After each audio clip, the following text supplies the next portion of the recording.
has only just begun. OK, well, we're going to cross live to Liverpool straight away. Tom Harwood joins me at the Labour conference. Tom, what can we expect? Well, it's interesting, isn't it? After 2 months of doom and gloom and what many people have said is amounting to talking down the British economy, might we see an about U-turn from the Chancellor today, at least in terms of tone? Yes, all of the briefing that we've been hearing here at the conference is that the Chancellor is going to try and be more optimistic in her speech today. And part of that might be because people have been feeling pretty down about the state of the economy, even though the economic fundamentals haven't really been that bad. The deficit is very low, and there are many other very good signs in the economy. But ever since taking office, this government has, of course, been talking down the inheritance that they got, and some economists have been saying that has contributed to an unexpected fall in consumer confidence. Consumer confidence had been climbing and climbing and climbing in the United Kingdom until last month, when we saw a pretty precipitous dip. That, of course, all coincided with the government saying how tough their inheritance was and how painful the coming budget will be. Have they overdone it? Have they talked down the British economy too much? That could be one of the reasons why we might well hear from the Chancellor something more optimistic in the hall. I'm sat here just yards from where the Chancellor will be speaking in any moment now, and I'm very interested to hear precisely what she says. Will there be a rabbit out of the hat? Sometimes, of course, there are big policy moments in these speeches. We have, of course, heard one moment of policy so far at this conference. A new planning passport that was announced slipped out on Saturday night, where we learnt some of the detail of that planning reform policy that they've been hinting at for years and years. But are we going to get more meat on the bone, or is this going to be an attempt to just rouse up a crowd that, as you say, Emily, has been pretty uneasy of late? We heard boos in the conference hall earlier this morning when it was announced that the winter fuel vote would be delayed, something that unions have been criticising the party about as an obfuscation tactic because they know they would lose the vote. Tom, I should say to our viewers and listeners, we are watching the conference hall as you speak. There's someone speaking ahead of Rachel Reeves. She is due to speak imminently, so we will bring that live. But as you say, could there be a slightly frosty reception in that conference hall? As you say earlier, there were a few boos over whether this winter fuel vote would go ahead. The trade unions not particularly happy as it seems to be delayed.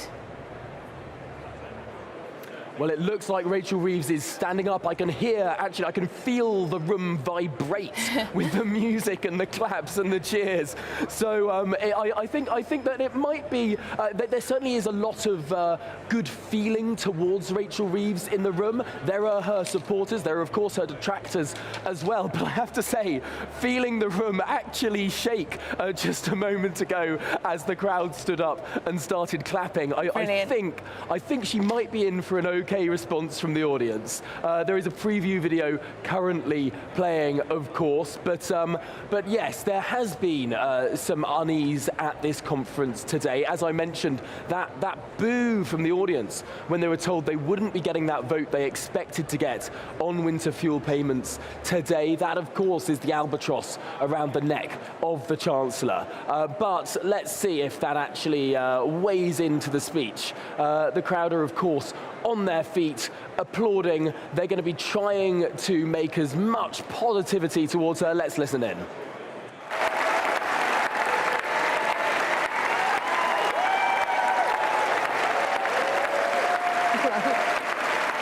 Thank you. Thank you. Conference, thank you. This time last year, I stood on this stage and I made a commitment. I promised that we would get Britain building again, repair our NHS, and power growth in every part of Britain. Today, after 14 wasted years, I stand here as your Chancellor of the Exchequer, ready to deliver on that commitment.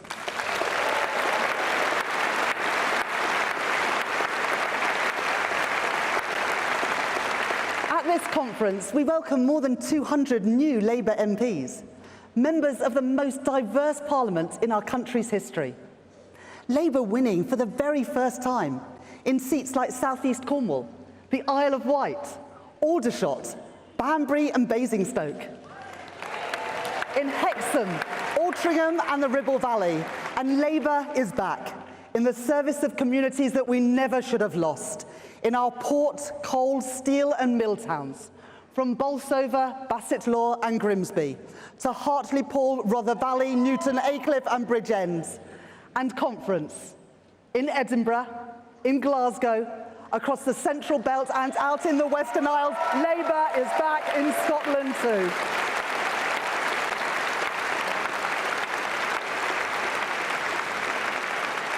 So let me pay tribute to the people in this hall who made that difference. Those who stayed and fought through the hard years. Those who came back to our party under Keir's leadership. And those who joined us for the very first time. You helped change our party.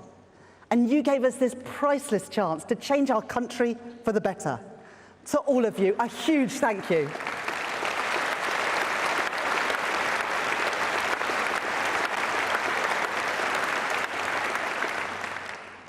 In this hall, 1 year ago, I stated my intention that the next time I addressed you, I would do so as the first female Chancellor of the Exchequer. Today, conference, you can consider that a promise fulfilled. 800 years the post of Chancellor of the Exchequer has existed. Everyone a man. On the 5th of July, we made history. Every woman watching this will know, no matter how high you climb, how hard you work, how qualified you are, there will always be moments when you are reminded. Some people still do not believe that a woman can get the job done. But millions of women in our party, in our trade unions, and in every walk of life beat back those doubts. I am here today because I worked hard, yes. But most of all, I'm here because of the efforts of those who went before me. Trailblazing women like Jenny Lee, Barbara Castle, and our friend and our inspiration, Harriet Harman.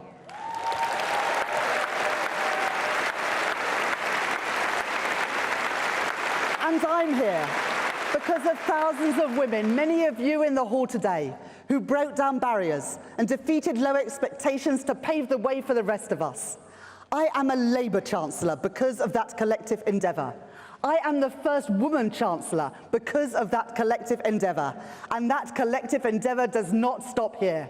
It falls to me and to our generation of Labour women to follow in the footsteps of those who went before us, to write the work of all women back into our economic story, to show our daughters and our granddaughters that they need place no ceiling on their ambitions. That is the Britain we're building. That is the Britain that I believe in.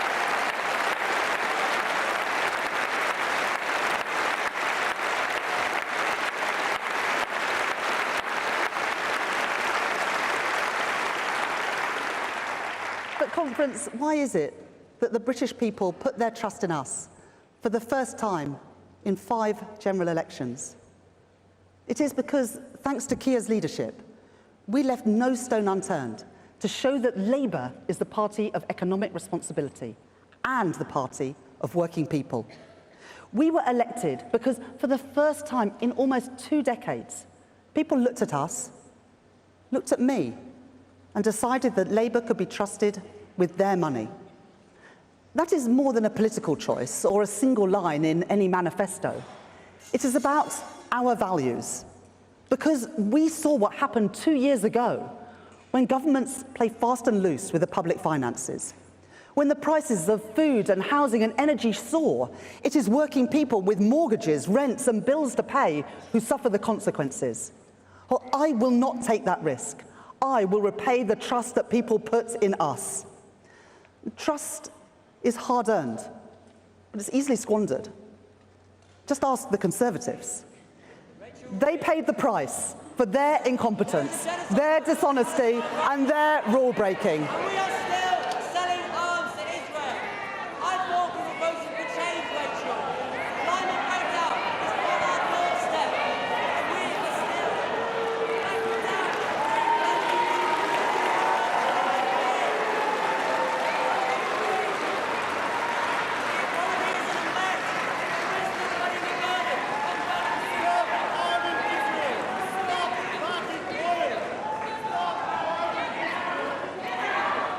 This is a changed Labour Party, a Labour Party that represents working people, not a party of protest.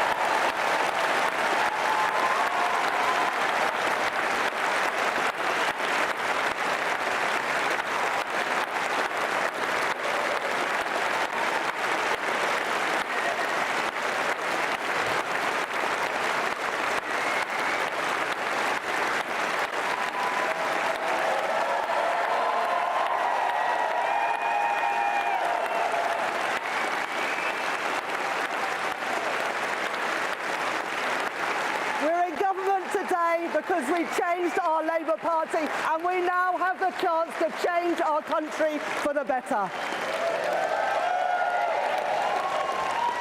We've had years of protest and we've had years of division and decline that left working people worse off. It wasn't for the Conservatives just the heaviest defeat in their party's history, but it was the heaviest defeat for any governing party in British history. And conference, I can tell you today that I am so proud that our Women's Parliamentary Labour Party is bigger than the entire Conservative Parliamentary Party.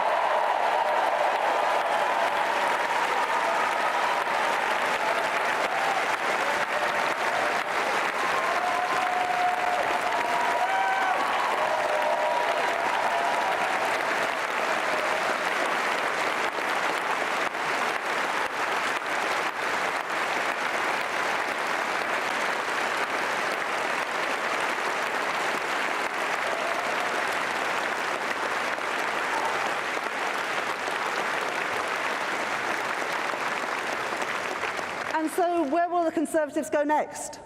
Well, what a clash of the titans their leadership contest has become.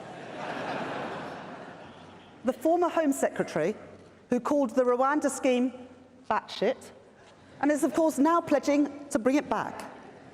The former Immigration Minister, who found himself too right-wing to work with Suella Braverman. The moderate candidate, the former Security Minister, who says that he acts on his principles, previously demonstrated by backing Liz Truss to be Prime Minister.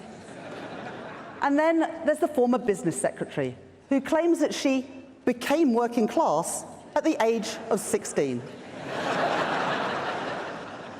But conference, the Tories' failure was not just because they were incompetent or deluded, not just because they put party before country. Of course, both of those are true. It is because they do not understand the world as it is today. They do not understand the premium on economic stability in an uncertain world. They do not understand that in our new age of insecurity, government cannot just get out of the way and leave markets to their own devices. Instead, the Tories cling to the discredited, trickle-down and trickle-out dogma that a strong economy can be built through the contribution of just a few people, a few parts of the country, or a few industries. Their ideas choked off investment, opened wide gaps between different parts of the country, and it suffocated growth and living standards. We will not make those mistakes. Yet, when their ideas were found wanting, what do? They doubled down. Never forget what the Conservatives did. 2 years ago today, in their clamour to cut taxes for the richest, they crashed the economy, sent mortgages spiralling and put pensions in peril. And you will hear many things at their conference next week, but you won't hear an apology. No apology for the cost of your mortgage. No apology for crumbling classrooms and rising waiting lists. No apology for mismanaging our public finances, degrading our institutions and crashing our global standing in the world. They do not care, and they have learned nothing. So be in no doubt.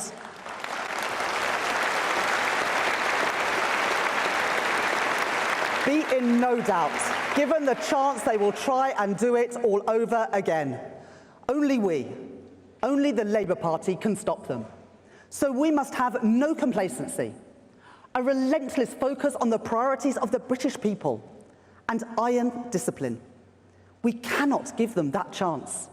So let's resolve together today that we will not give them that chance.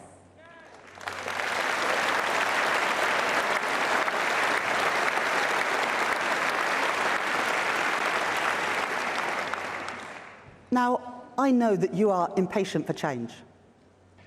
I am too. But conference, because of that legacy left by the Conservatives, the road ahead is steeper and harder than we expected. You don't need to take my word for it. Figures released only on Friday showed another month of record borrowing. Debt at 100% of GDP. That is the inheritance that they left in black and white. In my first weeks at the Treasury, the true extent of the Tories' irresponsibility was revealed to me. £22 billion of spending plans this year that the previous government did not disclose, which they had no plan to pay for, and which they had covered up from Parliament and from the British people. Departments had been allocated money that they were spending, but which did not exist. The money was not there. A £22 billion black hole, which, if not tackled now, will pose risks for years to come. That included more than £6 billion overspend on the asylum system, including their failed Rwanda policy. Almost £3 billion on rail projects. The nation's reserve, intended for genuine emergencies, set to be spent 3 times over, only 3 months into the financial year. They were reckless, they were irresponsible, and they acted in that way, not because they believed it was right for our country, but because they believed it might rescue their party from defeat. They promised solutions that they knew could never be paid for, roads that would never be built, public transport that would never arrive, and hospitals that would never treat a single patient. They showed no regard for ordinary working people, and they did not care about the consequences. It was made clear to me that failure to act swiftly could undermine the UK's fiscal position, with implications for public debt, mortgages, and prices. And so I took action to make the in-year savings necessary. We are reviewing plans for new hospitals promised by the Conservatives, but which they did not budget for. We cancelled road and rail projects promised by the Conservatives, but which they did not budget for. And I made the choice to means test the winter fuel payment so that it is only targeted at those most in need. I know that not everyone in this hall or in the country will agree with every decision that I make. But I will not duck those decisions. Not for political expediency, not for personal advantage. Faced with that £22 billion black hole that the Conservatives left this year, and with a triple lock ensuring that the state pension will rise by an estimated £1,700 over the course of this Parliament, I judged it the right decision in the circumstances that we inherited.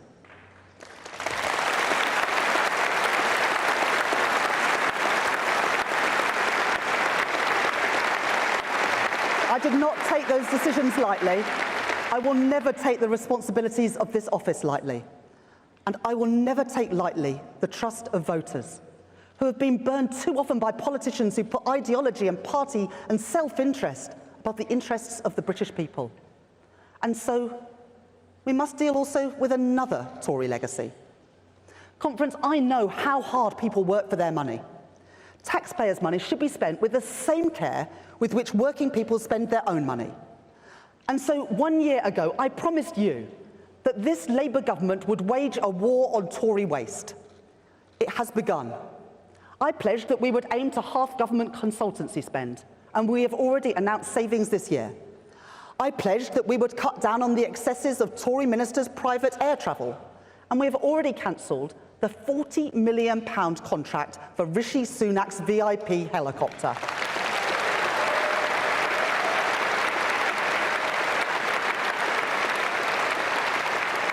And I pledged that we would act on the carnival of waste and fraud that took place during the COVID pandemic. Billions of pounds of public money handed out to friends and donors of the Conservative Party. Billions more defrauded from the taxpayer. More than £1 billion spent on PPE that either did not arrive or was not fit for purpose. All under the cover of the greatest crisis of my lifetime. On entering government, we found £674 million of contracts in dispute, where we inherited a recommendation from the previous government that any attempt to reclaim that money should be abandoned. The Tories simply did not care, but Labour will not stand for it. I will not stand for it.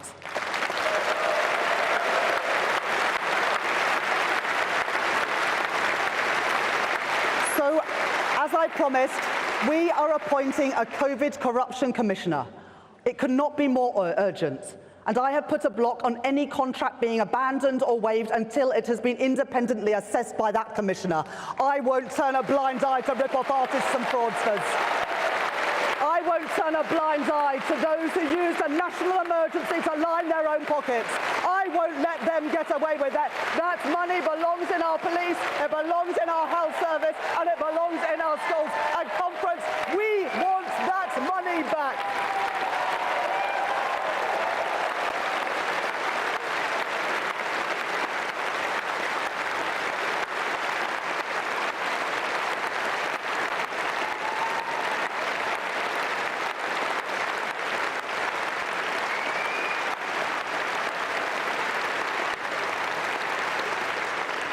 Next month, I will deliver the first budget of this Labour government, the first Labour budget in 14 years. And because I know how much damage has been done in those 14 years, let me say one thing straight up. There will be no return to austerity.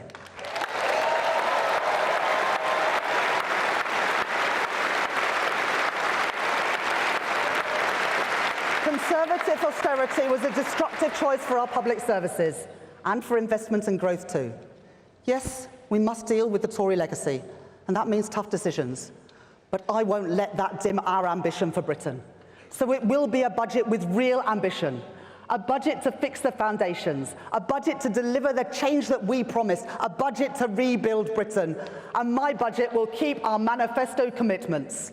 Every choice we make will be within a framework of economic and fiscal stability. You'd expect nothing less. We said we would not increase taxes on working people, which is why we will not increase the basic, higher or additional rates of income tax, national insurance or VAT. And we will cap corporation tax at its current level for the duration of this Parliament. Conference, as promised, we will extend the energy profits levy on oil and gas producers to invest in homegrown energy here in Britain.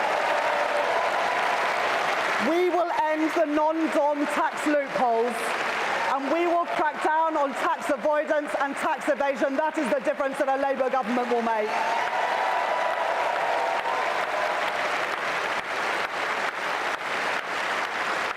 And we are already delivering on that promise to cut down on tax avoidance and tax evasion.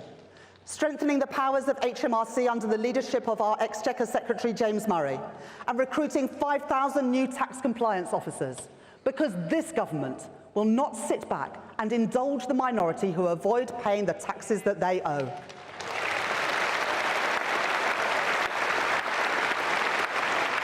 And conference, we will enact another manifesto commitment, because I know every parent has aspiration for their children, and I know the strain that our state schools have been under. This government will introduce VAT on private school fees to invest in our state schools.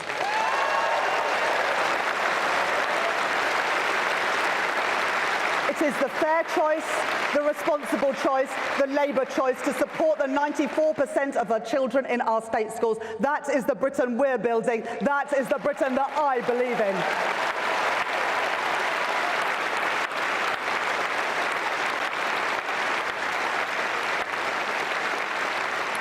This budget will be a budget for economic growth. It will be a budget for investment. Because today we find ourselves at the very bottom of the G7 league table for economy-wide investment as a share of our GDP. And we must change that. Conference, I believe in a better Britain. A Britain of opportunity, fairness, and enterprise. I know that country has sometimes felt far off in recent years, as our growth, our productivity, and family finances fall behind. But it doesn't have to be that way. The British capacity for inventiveness, enterprise, and old-fashioned hard work has not gone away. So believe me when I say, my optimism for Britain burns brighter than ever. My ambition knows no limits, because I can see the prize on offer if we make the right choices now. Stability is the crucial foundation on which all of our ambitions will be built, the essential precondition for business to invest with confidence and for families to plan for the future. The Liz Truss experiment showed us that any plan for growth without stability leads to ruin. So we will make the choices necessary to secure our public finances and fix the foundations for lasting growth. Stability paired with reform will forge the conditions for businesses to invest and for consumers to spend with confidence. Growth is the challenge, and investment is the solution. Investment in new industries, new technologies, and new infrastructure. Let me put what we are doing into some perspective. If the UK economy had grown at just the average rate of other OECD economies under the Tories, our economy would be £140 billion larger today. That would have provided an extra £58 billion to invest in our public services without raising a single tax rate by a single penny. Revenue to invest in our schools, our hospitals, our police, and all our public services. And that's not the limit of my ambitions, because with growth, we will create jobs that pay enough to raise a family on for you and your children, put real money in the pockets of working people, and wealth in all of our communities that flows into vibrant high streets. That is how we'll make Britain the best place to start and grow a business, whatever background you come from, wherever you grew up. Things built to last and exported around the world and made here in Britain. This is how we'll achieve what we promised, the 5 missions that will comprise a decade of national renewal. That is the Britain that we are building. That is the Britain that I believe in.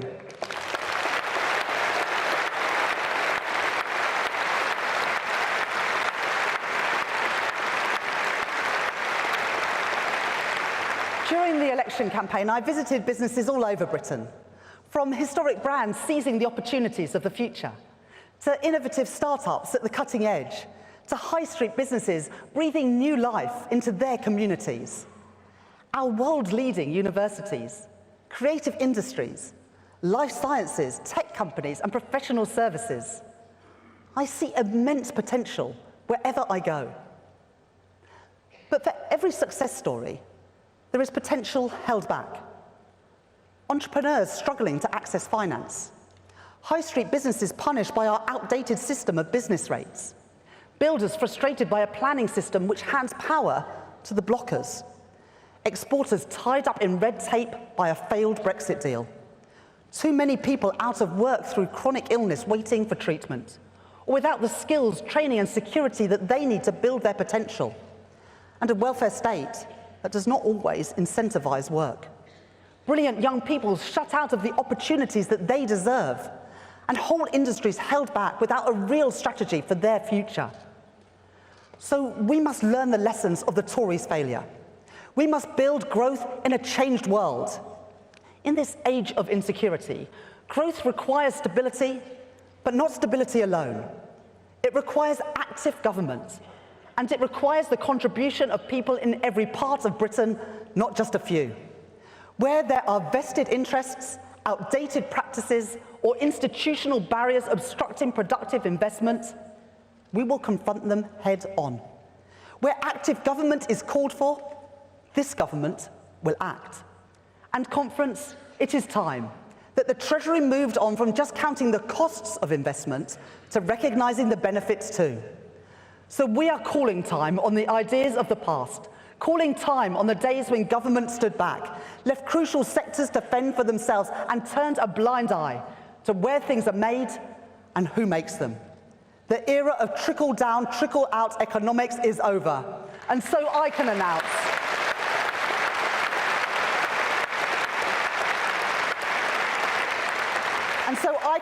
that next month, alongside our Business Secretary, Jonathan Reynolds, we will publish our plans for a new industrial strategy for Britain.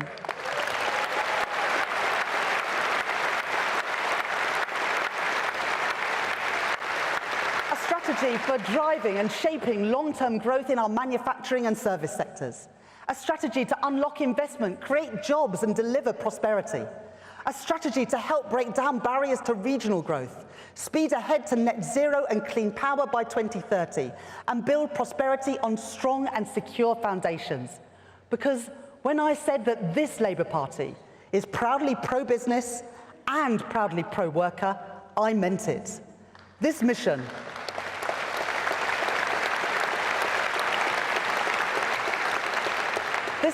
for investment, for growth, for jobs, is why in a few weeks' time, this government will be hosting a major international investment summit, bringing together hundreds of business leaders to send a simple message, that after years of instability and uncertainty, Britain is open for business once again.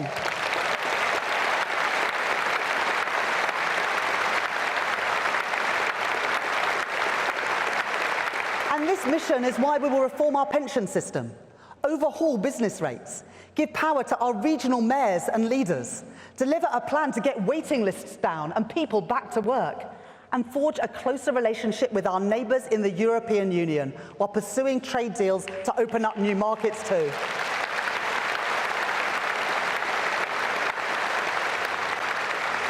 It's why we launched a new national wealth fund to invest in new and growing industries right across Britain. And it is why Angela Rayner and I have wasted no time in ripping out the blockages in our planning system so we can get Britain building again.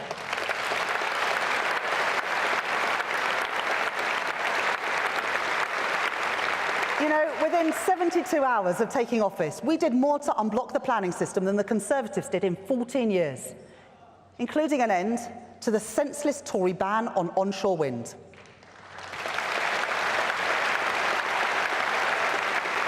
And conference, we won't stop there.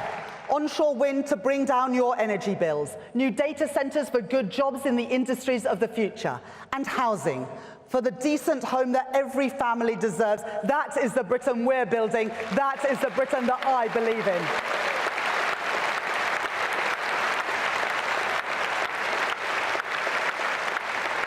If you want to start or grow a business, if you want to export overseas, if you want to build in Britain but fear local opposition and delay, if you have felt the quiet desperation of jobs, opportunity and investment slipping away, then be assured, your ambitions, your hopes, your future will not be held back any longer. I have promised this hall before that what you will see in your town, in your city, is a sight that we have not seen often enough in our country. Shovels in the ground, cranes in the sky, the sounds and the sights of the future arriving. We will make that a reality. Jobs in the automotive sector of the future in the industrial heartland of the West Midlands.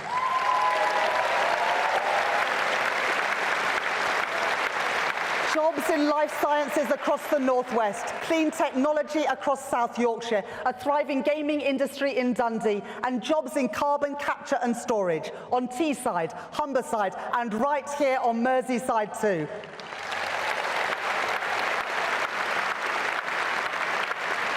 Wealth created and wealth shared in every part of Britain. That is the prize. That is the Britain we're building. That is the Britain that I believe in.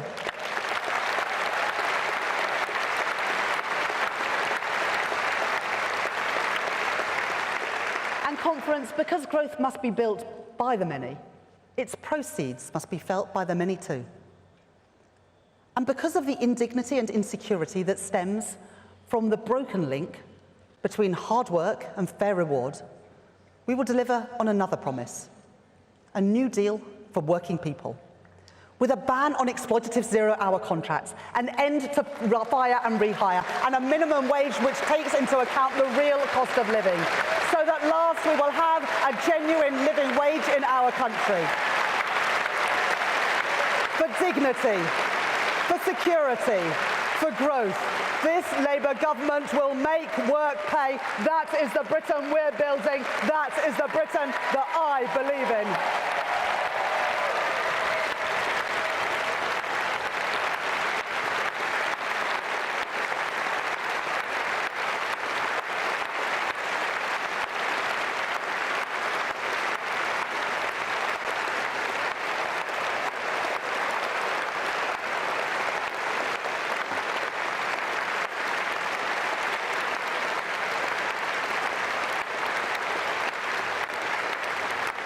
Within weeks of entering office, we faced another choice.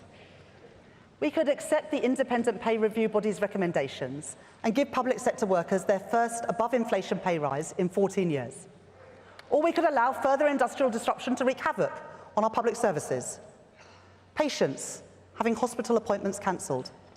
Parents unable to send their children to school.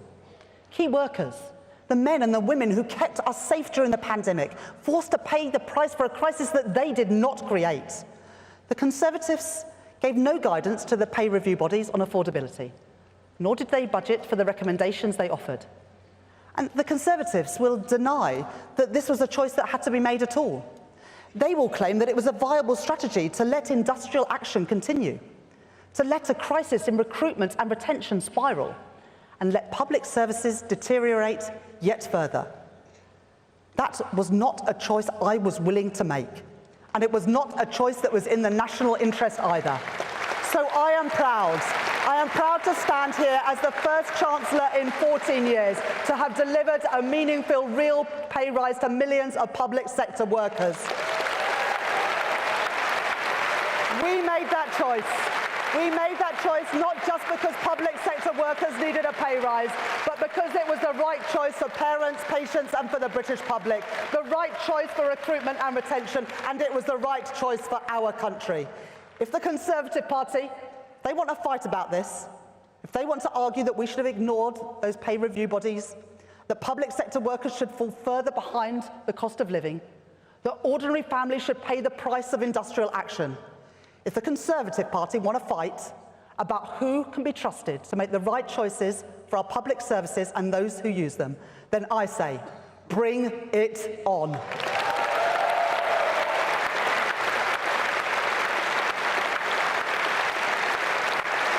Public services that we can be proud of once again with a Labour government. That is the Britain that we're building, and that is the Britain that I believe in.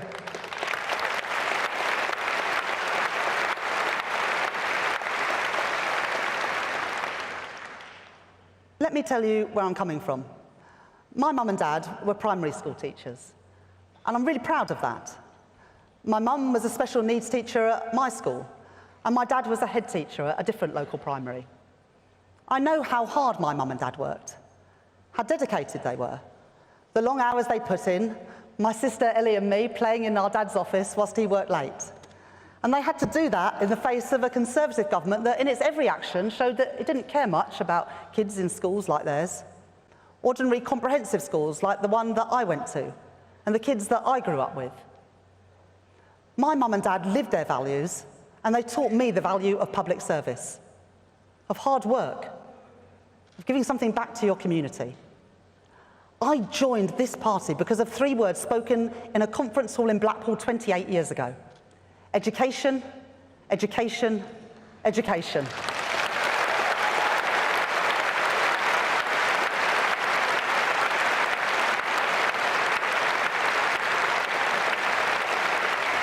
I joined this party because I believe that strong public services are the backbone of any decent society.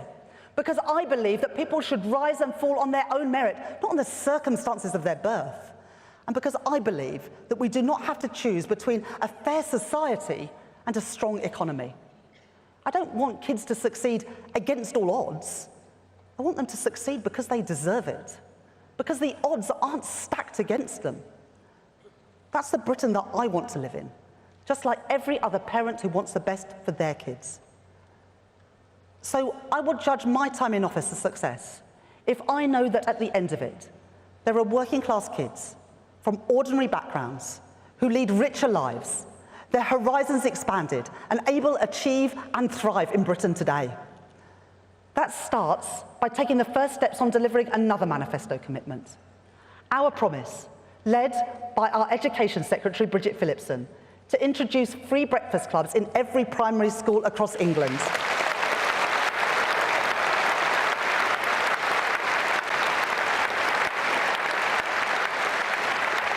Today, I can announce that will start in hundreds of schools for primary school-aged pupils from this April ahead of the national rollout. An investment in our young people, an investment in reducing child poverty, an investment in our economy. and an investment, so that in years to come, we can proudly say that we left behind a Britain where the next generation has a chance to do better than those who came before it.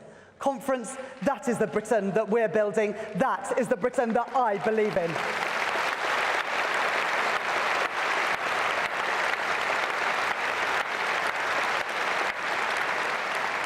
The work of change is only just beginning, and the stakes are high. Trust is a fragile thing. We've seen the consequences when mainstream politics comes up short. It falls to us to show that politics can be a force for positive change, not through words, but through action, through progress towards that Britain of opportunity, fairness, and enterprise. That is our task. That is my task. It comes with a great weight of responsibility. I embrace it. It will mean hard work. I'm ready for it. The British people put their trust in us, and we will repay it. And when someone asks you, does this government represent me? When they ask, whose side are they on? You can tell them. When you work hard, Labour will make sure you get your fair reward. When barriers obstruct opportunity and investment is constricted, Labour will tear down those barriers. When working people have paid the price for the Tory chaos whilst waste spirals and taxes are avoided, Labour will act. And when the national interest demands hard choices, Labour will not duck them. We will make fair choices for decent public services and the people who rely on them, for investment and opportunity in every part of Britain, for an end to the naysaying, the division, the defeatism, an end to the low investment that feeds decline, and an end to the easy answers, the empty promises and the Tory stagnation. Conference, you can tell them that we stand, that we will always stand with working people.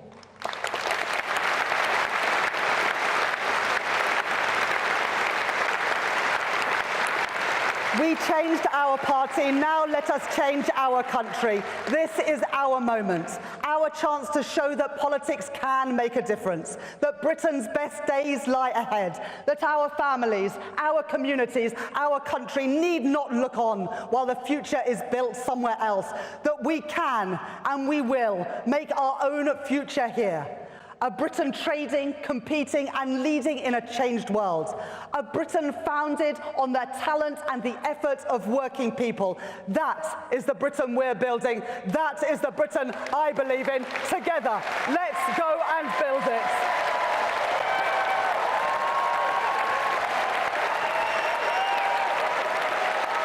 Thank you.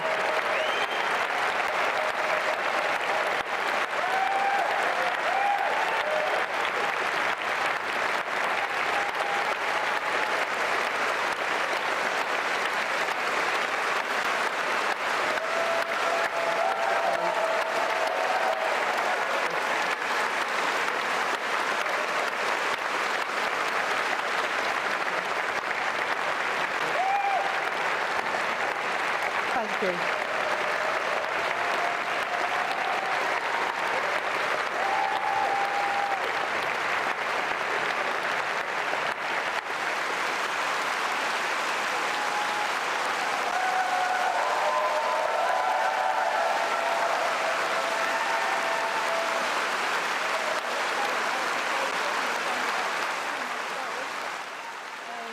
Well, there you go. That was the big speech from Rachel Reeves, the Chancellor. She's now taking a few photos with the Prime Minister, Keir Starmer, to thunderous applause, standing ovation in the room for her speech. I think it's fair to say that she did adopt a bit more of a positive tone. But let's have a little look at the content, what she actually had to say, because joining me live in the studio is political commentator Matthew Stadlen, and we also have pollster and academic Matt Goodwin with us. Matt Goodwin, I'll start with you. What did you take away from that? I did think the biggest amount of applause, apart from right at the end, was for the VAT on private schools. well, great. I mean, that's going to raise, about $1.5 billion, so a sort of drop in the ocean. I thought it was a very weak speech. I thought the party embodied in Rachel Reeves looked insecure, looked on the defensive, not like a party that's just won the biggest majority since 1997. They talked a lot about how much they dislike the Tories. Why are they wasting all that time on the Tories, their new party of government? She talked endlessly about identity politics. She's, the first female chancellor. Who cares? We want a chancellor who is doing the job and delivering a thriving economy. We don't want to constantly be discussing identity politics. And there's a remarkable amount she didn't talk about at all. She said very little about our national debt, which we've seen over the last few weeks is forecast to reach 300% of GDP in the not-too-distant future. She said nothing about the broken model of mass immigration, which the OBR said 2 weeks ago is costing the average taxpayer £150,000 a year for every low-skilled, low-wage migrant coming into the country, which many of them Yes, she spoke of the cost of the Rwanda scheme, didn't she? She spoke about the cost of the Rwanda scheme, but she didn't talk about the actual model of mass immigration in our country. She didn't say anything about social care. She talked about, the winter fuel payments, which are going to save $1.5 billion. She didn't talk about the elephant in the room, which Paul Johnson and the Institute for Fiscal Studies have said is the really big problem facing the British people, which is how we're going to pay and support a much larger number of older people in the future. She didn't say anything about that. And just lastly, this was the line for me, where there are vested interests, Labour will take them head on. Well, actually, where there are vested interests, I think Labour will say, let's give you a pass to number 10 Downing Street, let's take the apartments in New York, let's take the clothes, let's take the glasses, let's take the expensive photographers, let's keep going and going and going, because actually we quite like vested interests. Yes, difficult for them to land those criticisms of the Conservatives, which Rachel Reeves did try to do, didn't she, Matthew? She spoke about the Conservatives' record when it came to all sorts of things, but perhaps it falls a little flat when there's such a spotlight on Labour when it comes to donations, sleaze, some accusations of corruption maybe there in the Labour Party too. I'm just going to show a quick clip of what happened in the middle of the speech. Well, closer to the start, a pro-Palestine heckler started heckling the Chancellor. Let's have a watch. We are still selling arms to Israel. I thought we were voting for change, Rachel. Climate breakdown is on our doorstep. And we are still backing down.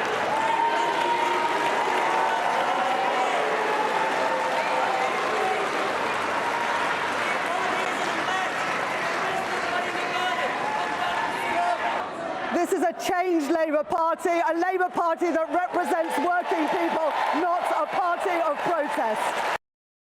Can you get that on camera? People saying they love me. The best people. He's amazing. I'm not particularly interested in the interruption. I think it actually gave Rachel Reeves, the Chancellor, an opportunity to say again that this is a changed Labour Party and it's a party for working people. It's not a party of protest. What I'm interested in is the substance. I think some key takeaway messages. No return to austerity. Well, the proof will be in the pudding. The proof of the pudding will be in the eating for that.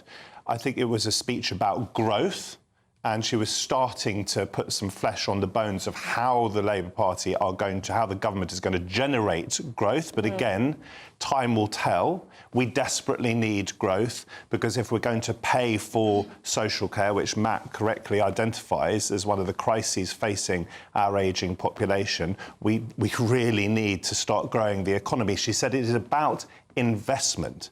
The challenge is growth, and the answer is investment. In order to invest properly, you're going to have to raise some taxes. I mean, she didn't talk, I don't think, about the broader shoulders of the wealthiest, but I think we'll see that very possibly in the budget. It's not just about taxes, though. It is also about growing the economy. She did repeatedly say we have to have economic stability, and the Labour Party has been scarred over the decades by these charges that it isn't economically responsible, and she said she won't take risks with our money. So this is about economic stability. It is also about growth. It is about growth in the regions. She talked about the regions. She name-checked different parts of the country. We'll see whether that materialises. Yes, this promise of no return to austerity is an interesting one, isn't it? Particularly when you have, She's going to be taking away welfare from pensioners and also raising taxes, presumably, at the budget. I'm very sorry, we're going to have to cut you off there, but thank you very much indeed. We'll come back to you because we're going to cross live to Liverpool because GBNews' Gloria Di Piero is joined by former Shadow Cabinet Minister Jonathan Ashworth for some reaction. Gloria, thank you very much indeed. Please do take it away. Jonathan, welcome. So we heard about tough decisions, we heard about iron discipline, we heard about the Britain that Rachel Reeves believes in. There's not that much hope at this conference. There's not that much detail on how you're going to improve people's lives. Well, look, I thought it was a very serious speech from Rachel Reeves because she's a very serious figure, and these are indeed very serious times. Now, this is our first conference since we got back into government after 14 years of the Tories, but we don't want to be triumphant here. We are sobered by the realities that the challenges facing the country are deep, and we've got to tackle them. So there are going to be tough decisions, and what we got today from Rachel Reeves was her levelling with the British public that there are tough decisions on the road ahead, but also outlining that there is a better and brighter day that we can glimpse at, because she was talking about breakfast clubs for kids, she was talking about getting our economy rebuilt again so people are better off. So I think there is some hope there.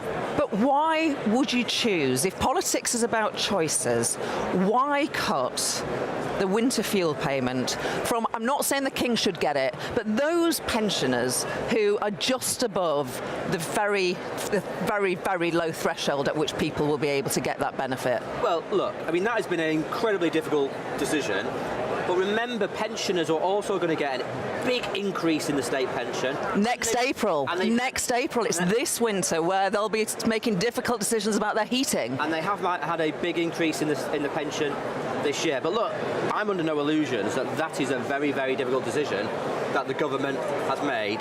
They would argue that when you've got the so-called triple lock increases in the pension, you don't need the winter fuel payment going all the way up to the income scale so that Richard Branson and King Charles get it. That's the government's argument. But look, that's a difficult decision, and there are people here at this conference who are arguing about it. They were wanting to put pressure on Rachel Reeves this week. I don't think the vote is going to be allowed, or I can't quite follow. I think it's been delayed till Wednesday, when lots of people will go, presumably because they didn't want to overshadow Rachel Reeves' speech today. Well, there's going to be an argument about that this week, and I know ministers know that's been a difficult decision. But on the bigger picture, I do think that was a serious speech focusing on what we can do when we fix the public finances and how we can build on that foundation. You used to be Shadow Health Secretary. Yeah. Your reaction, as Rachel Reeves was speaking, we got the news that the Royal College of Nursing, that's the trade union for nurses, they have voted to reject the 5.5% increase. Well, I mean, that's obviously pay increase. That's obviously disappointing. It's obviously their right as a trade union to express their opinion in their ballot, but that's obviously disappointing. Wes Streeting is going to have to speak pretty quickly to the leader of the Royal College of Nursing. Should you give them a bigger pay rise like you've given the train drivers? What do you do when the nurses say 5.5%? That's above inflation. They've rejected it. What are the options for Wes Streeting? I mean, we've got to get fair pay settlements. That's certainly true. But also, we've got to be clear that, the public finances are in a state. And, pay settlements should be fair, but they should be affordable. But now there's a big job for both Wes Streeting and the General Secretary of the Royal College of Nursing to get together and see if they can get an agreement urgently, because nobody wants to see nurses go on strike again. I was reading Keir Starmer's interview in The Mirror today. He said, he was asked about Nigel Farage and the threat that potentially reform will be to Labour, local elections coming up, but perhaps even in parliamentary constituency. He said he doesn't spend much time worrying about Nigel Farage. I put it to you, he probably should. Well, look, Keir Starmer should be spending his time focusing on fixing the country, fixing the economy, fixing the NHS. But you are right. I run a think tank now called Labour Together. We did a report just on Friday which showed that, yes, people have switched their vote to Labour, people used to vote Conservative, but Labour's victory is fragile. And what the voters were telling us is fix the economy, deal with the NHS and fix the illegal migration. That's got to be what Labour focuses on. Thank you very much indeed, Jonathan Ashworth. Still a big figure in this party. Thank you. Thank you very much indeed. Gloria DePiero with Jonathan Ashworth there. I'm going to have to say thank you very much to my panel, Matthew Goodwin and also Matthew Stalin. Thank you very much indeed. It was short and sweet, but we got to the crux of that speech from Rachel Reeves. We'll be back in just a tick. A brighter outlook with Box Solar, sponsors of weather on GB News. Time for your latest weather update from the Met Office here on GB News. Further heavy rain is likely to cause further problems today. We have an amber weather warning in place covering central and southern parts of England, in particular from this area of low pressure. It's been pretty slow moving, and the area of rain that's kind of associated with it just continuing to drop downpours through the day today. We have an amber warning covering parts of central and southern England, as I said, but a broader yellow warning. Details on that in a second. For Scotland and Northern Ireland, by and large, a fine day, but a patchy rain across the far north, but some bright or sunny spells here, and some brightness too across West Wales and the south east and East Anglia. Could see temperatures up to 20 Celsius, but it's in this central zone where we do have the weather warnings in place. We've already seen over 100 millimetres of rain in some locations, and 70, 80 millimetres of rain could again fall through today. More than that in some places. So again, some further flooding is likely. There's the broader yellow warning in place. Again, some disruption, a lot of spray, a lot of surface water on the roads, along with the risk of flooding. There's that rain across northern Scotland, but as you can see, much of Scotland and Northern Ireland will stay fine and dry through the day. Now, the rain will start to ease, but not until well into this evening. So further downpours to come. Further flooding is likely. Check out the Environment Agency actually for details of flood warnings, but the rain does at least ease as we go through the night, working its way across eastern counties before tending to fizzle as we go into tomorrow. Temperature-wise, mostly holding up in double digits. Tomorrow's a much drier day, certainly for England and Wales. Even some sunny spells likely to come through. Bit of a damp start across East Anglia and the south east. We will see some more rain coming into the north of Scotland. It's quite a wet day across the Moray Firth. One or two scattered showers elsewhere, but many places having a dry day tomorrow. Quite a bit of cloud, but some bright or sunny spells, and temperatures mostly sticking in the mid-teens. Bye for now. That warm feeling inside from Boxed Boilers, sponsors of weather on GB News.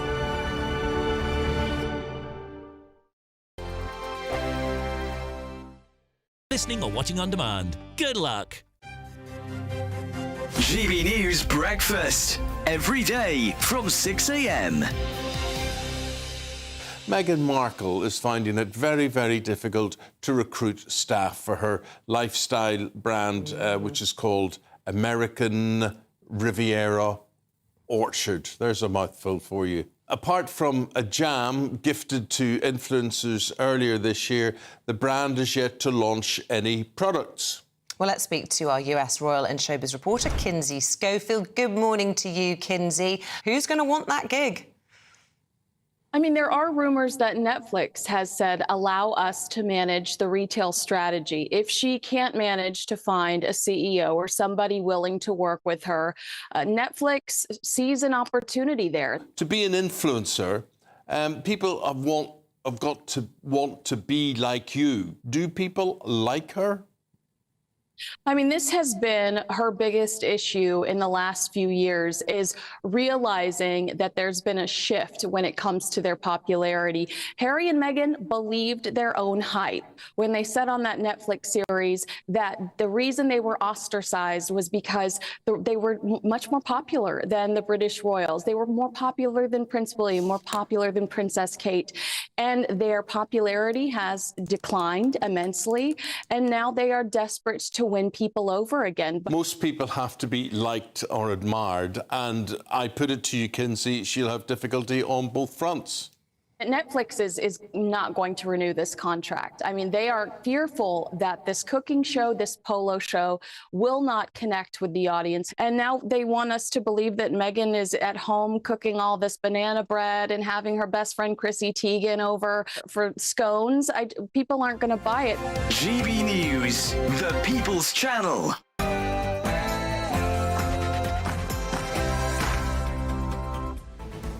Good afternoon, Britain. It's 1 o'clock on Monday, the 23rd of September. I'm Emily Carver. And I'm Tom Harwood, live from the Labour Party conference.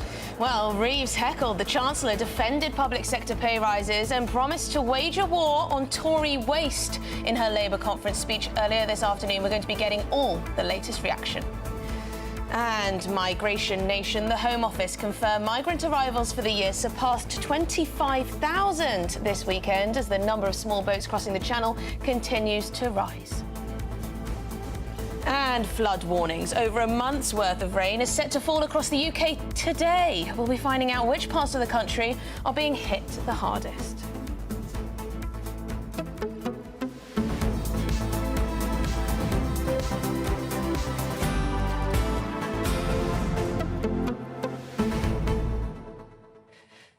Now, when I last spoke to Tom at Labour conference, the speech was just about to kick off for Rachel Reeves. He could feel the movement on the ground as she took to the stage. But I want to know what you make of what she had to say there. Of course, she criticised the Conservatives and their record. She spoke about that financial black hole, the 22 billion, which, of course, is disputed too. We've also got Tom Harwood on the ground with us. Tom, what did you take away from that speech? What were the key highlights for you? I think the one thing that everyone will remember from this speech is, of course, the heckler. Although it wasn't a heckle over the issue of winter fuel, it wasn't over economic policy, it was over the Middle East, an issue that still dogs the Labour Party, where they get criticism from both sides of that conflict, taking this peculiar path of limiting some arms sales to Israel, but not all. She not only annoys those that are in favour of Israel, but those who are against it too. So I think that's going to be the standalone moment that people remember months from now. But clearly what Rachel Reeves was trying to get across was that more positive, future-looking agenda. You could see that she was really trying to smile throughout that speech. It's almost as if she had been trained in coming across less glum. I wonder if this is a new Rachel Reeves that we'll be seeing more of, with this sort of forced smile in the weeks and months to come. Yes, it did appear that way. There was a bit of aggression as well, I felt. And of course, she spoke a lot about the fact she is the first female chancellor. Some people might say, oh, for goodness sake, a bit too much identity politics in politics, but others will champion her as a voice of women in such a position. So there you go, gbnews.com/USA. Please do get in touch. See you, Tom, in a little bit. But first, it's the news headlines with Sam Francis.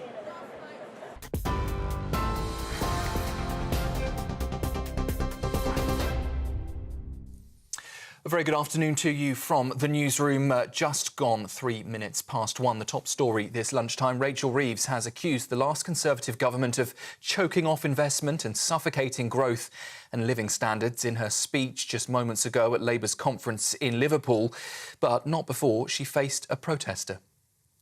We are still selling arms to Israel.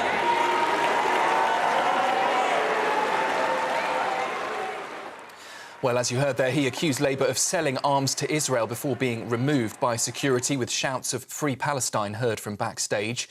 Getting back on track, though, the Chancellor declared Labour is a party that represents working people, not a party of protest, earning her a standing ovation.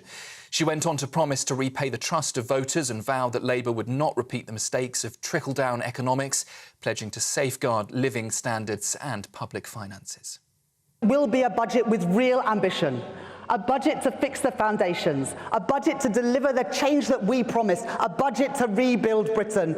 And my budget will keep our manifesto commitments.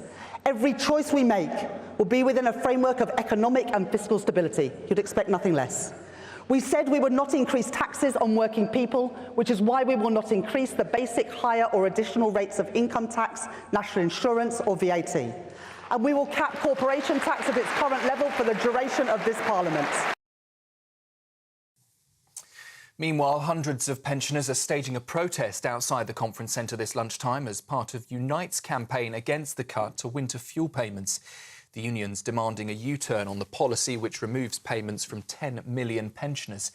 Unite's Andy Green's called it an outrage, claiming that Labour leadership have attempted to take out the debate on the cuts.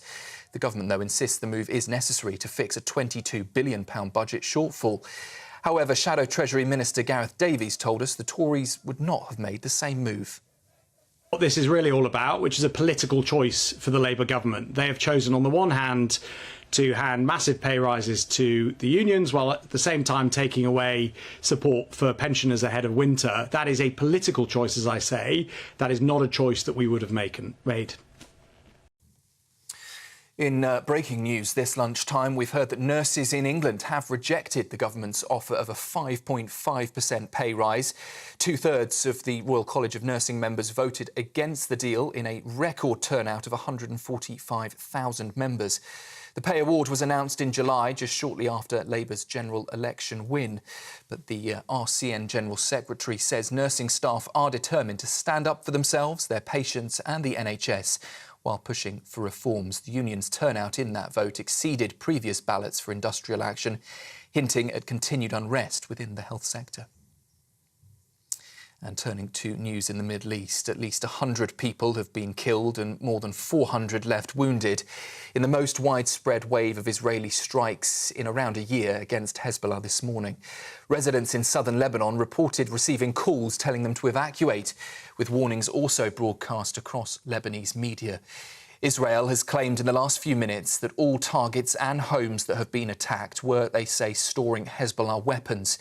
Israel's now believed to be considering a ground incursion, with a spokesperson saying they will do whatever is needed to protect Israel from further attacks.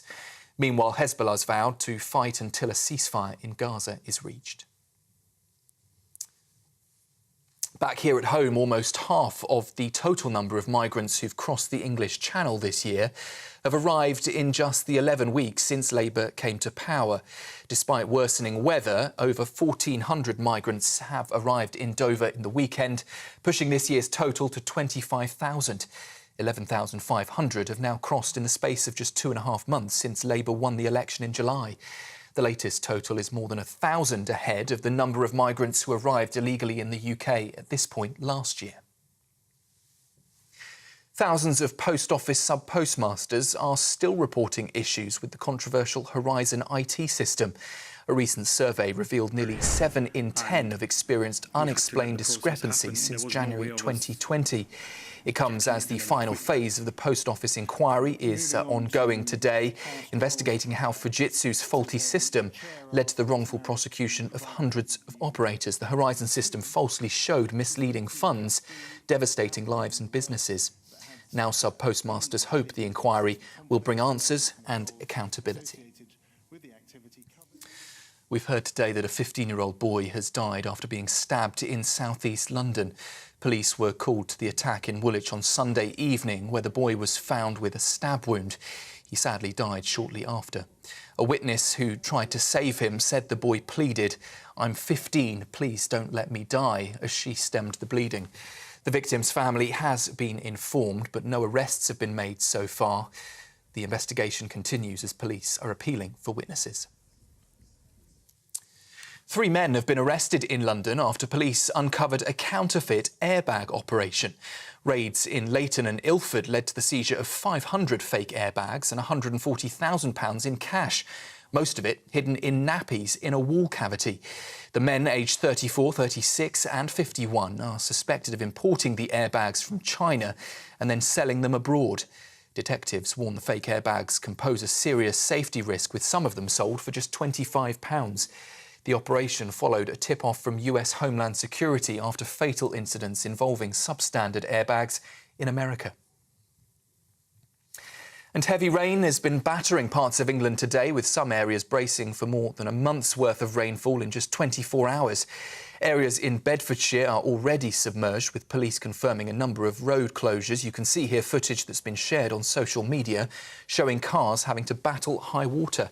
In North London, meanwhile, firefighters have been attending the scene of various flooded homes, and an amber weather warning is in force in Worcester, Birmingham, Nottingham and in Hull until 9 o'clock tonight. Those are the latest GB News headlines for now. I'll be back with you just after 1:30 for another roundup. For the very latest GB News direct to your smartphone, sign up to News Alerts by scanning the QR code or go to gbnews.com/alerts.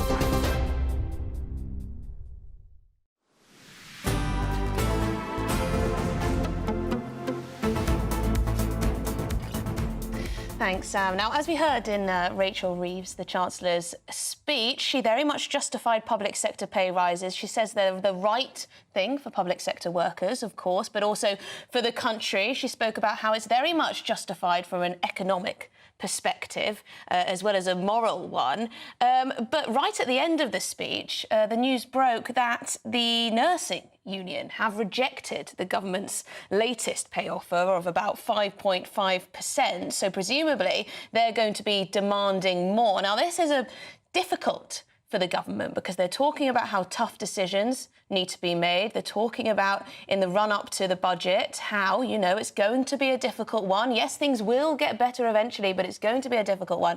How do they handle more public sector pay demands? They were hoping that these things would sort of die down, that they could settle it all, they could give a few pay offers out, and there would be no further strike action. Things would settle. What do they do now that the nurses are not accepting that 5.5% pay rise? Will they go higher? Do they have the money to go higher? Of course, Rachel Reeves talking about that £22 billion financial black hole. Can they find the money now for even more for the nurses? We'll be keeping our eye on that, that's for sure. But we're going to speak to Tom Harwood because Chancellor Rachel Reeves, she said she believes in a better Britain, didn't she? She said British enterprise and hard work has not gone away under Labour, and an industry who are no strangers to hard work are, of course, our farmers, our farming community. So let's cross straight back to Liverpool because Tom Harwood is joined by President of the National Farmers Union, Tom Bradshaw. Tom, thank you very much indeed.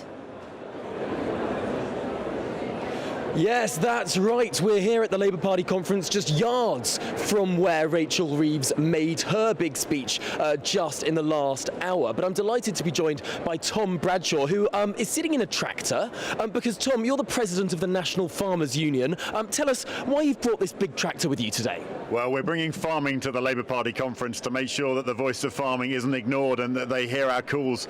We've got a critical budget coming at the end of October, and it's absolutely Party make the investment in farming that we need so we can deliver economic growth, we can deliver food security and those legislated environmental targets. Now, we didn't hear a lot about the agricultural sector from the Chancellor in her speech. We heard a lot about urban development. Do you think that the Labour Party risks ignoring rural communities too much? I guess there's a huge test here now at the end of October. That's where we're all focused, is to make sure they really understand what happens if they don't match our ambition with their investment. We cannot deliver those critical goals. So there's a lot sort of riding on that 30th of October now. Do they believe in the farming industry? Will they invest in us? And can we help them deliver those legislated targets?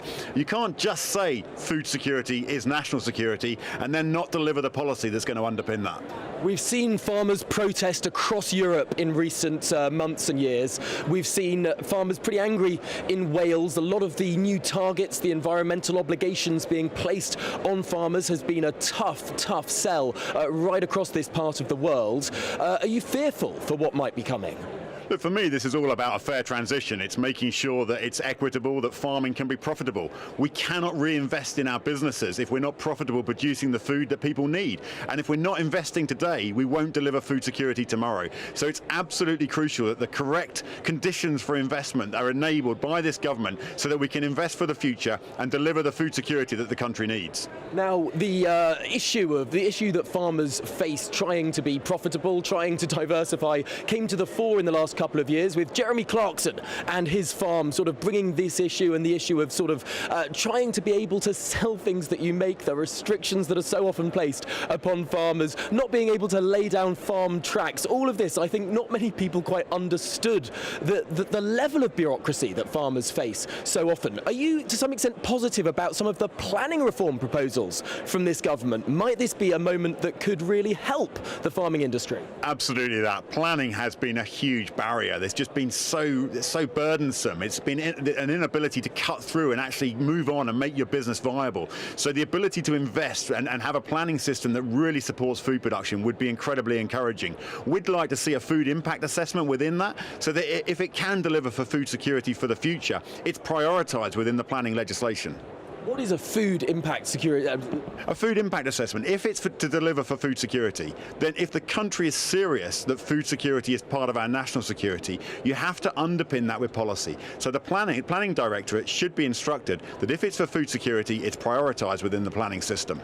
That is very, very interesting. Thank you so much, Tom Bradshaw, for joining us from your rather spectacular tractor that you brought along to this conference. It really does bring these sort of issues to the fore, and it's delightful to see such a splendid display. Really appreciate your time. Thank you. Emily, farming is, of course, a huge issue. We've covered it a lot on the show in the recent months and indeed years.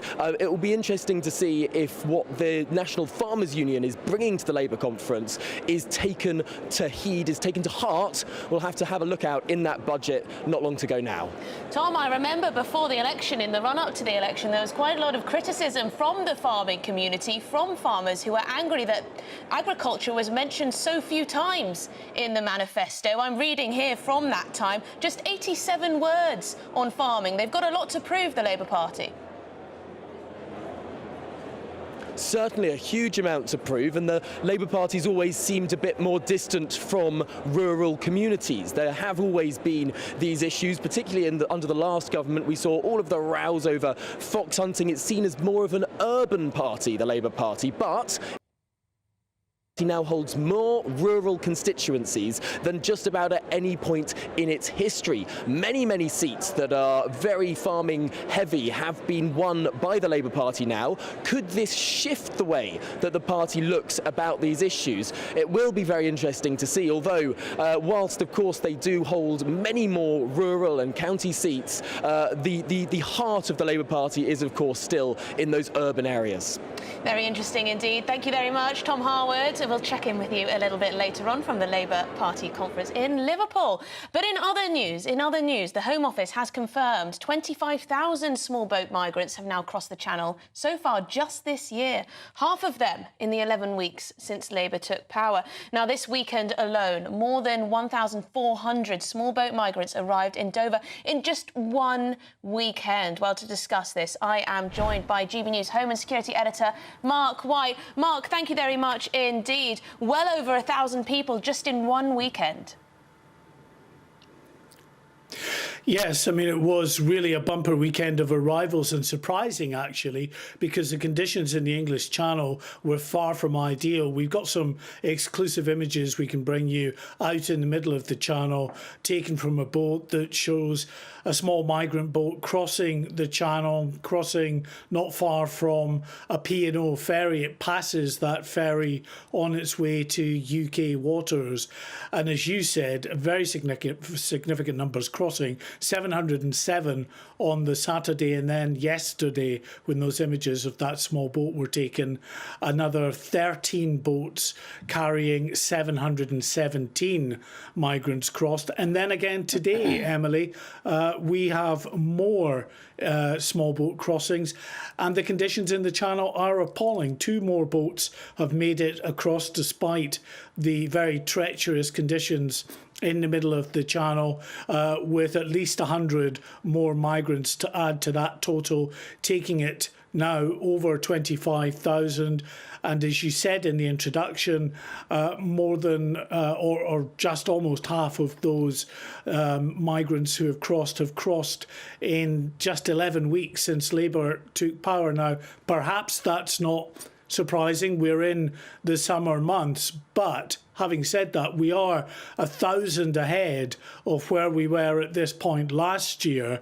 So the numbers crossing are not slowing at all, despite the promise of Sir Keir Starmer to smash the gangs. And Mark, we just heard from Rachel Reeves, the Chancellor. She gave a speech. We did hear her mention the cost of the failed Rwanda scheme. We didn't hear her mention the cost in general of illegal migration. No, well, we know it is very significant, £5 or £6 million a day just to house the 40 to 50,000. We don't know the figure because the government haven't now told us how many people are actually in hotel accommodation, but it was between £5 and £6 million a day to house up to 50,000 people in hotel accommodation.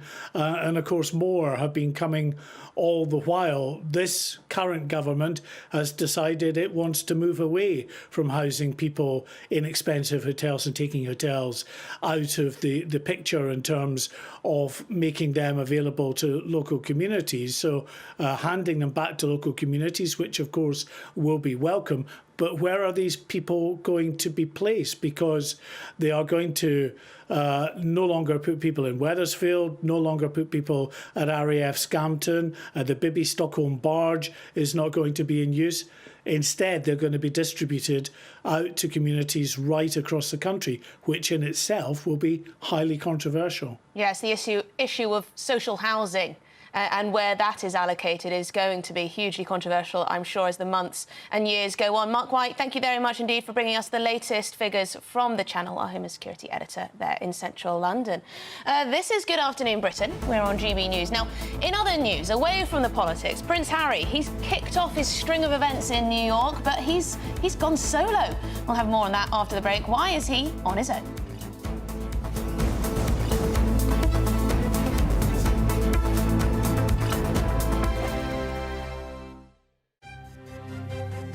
GB News Breakfast, every day from 6 a.m. I'm not saying I don't want to be a mum, and I'm not saying I don't want to work, but it's definitely not easy. It's just really tough for us mums, you know. Our job's never done, our work is never finished, and I think it's this movement, the real out-of-office movement, is something that just really resonates with me, and I think we should all talk more about how much work we do. I think a woman's work is never done. But I just think we all feel guilty. We have that mum guilt, you know. If you're working and being successful, you wish you were at home with the kids. And if you're at home, you're thinking, am I doing enough work? Yeah, and of course the cost of childcare in this country means that a lot of families just frankly make that decision to have one of the parents stay at home, usually the mum, and they're just being squeezed out of the economy, and that's not good either. Once you've done your job as a working mum, you come home and you're doing another 8 hours on top of it. Mothers have a tendency, definitely historically, just to crack on with it. It's just something that they are expected to do, that they do without moaning. And now it's like, are we getting to a stage where go down that well? In my experience, I have had someone say to me, well, if you can't handle it, why do you have kids? You know. Absolutely, absolutely. And yeah, exactly that. We just need to talk about it, and I think it's healthy, and I think that's the main thing now, that we should be brave enough to be able to say, do you know what, sometimes it's difficult, but I'm really proud to be a working mum, and I tell my daughters that. I work really, really hard, and it's a good work ethic for them, you know, and that's what, you know, this campaign's all about. Is there some resistance still, do you think, from some parts of society? I do think there's resistance, and that's what this is about, is to try and get people talking about the fact that it has been awkward in the past, and some people don't understand a working mum's life, and that's why we need to try and talk about it. GB News, the People's Channel. The king of breakfast TV is back.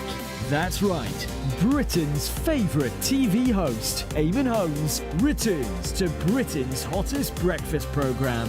Breakfast every day from 6 a.m. only on GB News, Britain's news channel. If you want your news to be straight talking, this is a nightmare for the Conservatives again. Down to earth. It's not just Nottingham where this is happening, is it? And most importantly, honest. Hard-working, middle-class taxpayers, they'll get the book thrown at them. They catch me, Martin Daubney, Monday to Friday, 3 till 6 p.m. on GB News, Britain's news channel. In the GB newsroom, we bring you the news as it happens. With our team of dedicated journalists across the UK, we're ready to keep you up to date with what's happening every half an hour, every single day. Bulletins here on GB News, the People's Channel, Britain's news channel.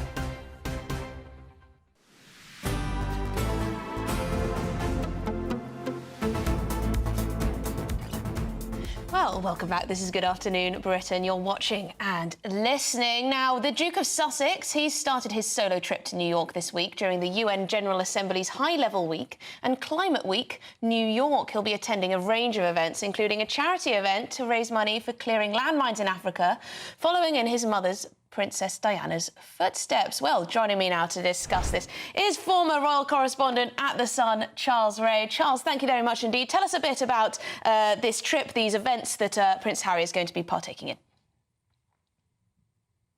Well, good afternoon, Emily. It kicked off last night with a lavish dinner in support of WHO, and that's the World Health Organization, and that is to honour children who've suffered from mental health issues.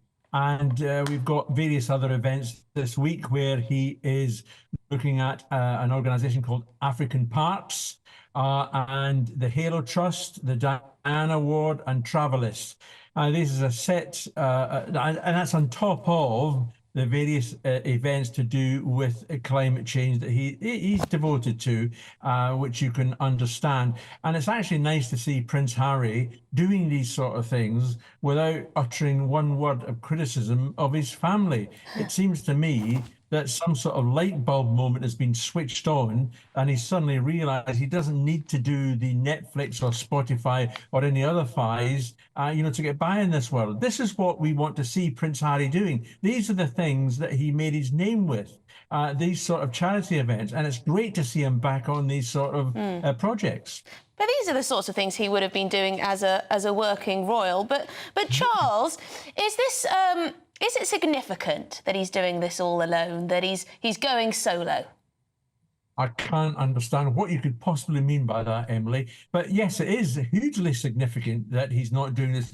Now, he was at the Kevin Costner charity event just before he flew over to New York. That's an event that's to raise funds for the emergency services. And he was there alone. Meghan apparently was sick. I'm assuming that was a truthful excuse for her not to be there, but she was there last year. And you would expect, that she would have been with him in New York. I mean, these two are usually glued together. Let's not forget about that. And now he's doing things on his own. He went on a boys' weekend. I don't see too much about being weekend. It's the same as, a girls going on a girls' weekend. That's just the way things are. I don't think we should look at any tracts and marriages or anything like that. But it is significant that Charles, we all know a lad's weekend's different from a lady's weekend. It's different, Charles. You're right, Emily, that a lad's weekend can be a bit more boisterous than a girl's weekend. But he's coming across to the UK on Monday as well. That's for the Welsh Awards. Something like this heart. He was here last year. He really is keen on that event. Again, Meghan's not going to be with him. Not surprised. She hasn't set foot in this country for 2 or 3 years now. And how long he's going to be here, I'm not too sure. I doubt very much he'll be seeing the King, because the King and Queen will be in Balmoral. And I don't think there's any plans to see his brother. Well, that's the question, is it? That's what everyone wants to know. When will Prince Harry sit down with his father, sit down with his brother and make up? I really do hope that it does happen at some stage. I'm sure a lot of people in this country and across the world would be quite pleased to see that. But Charles, we'll leave it at that. Charles Ray, former royal correspondent at The Sun. Always great to speak to you. Thank you very much indeed. Now I'll take you back to the world of politics and to the Labour Party conference, because Chancellor Rachel Reeves, she delivered a speech a little bit earlier on, but it didn't quite go to plan. I'd say in the first half, it was disrupted by a rather noisy Heckler as she tried to set out her party's approach to the economy. Let's have a listen. We are still selling arms to Israel. I thought we were voting for change, Rachel. Climate breakdown is on our doorstep. And we are still backing down.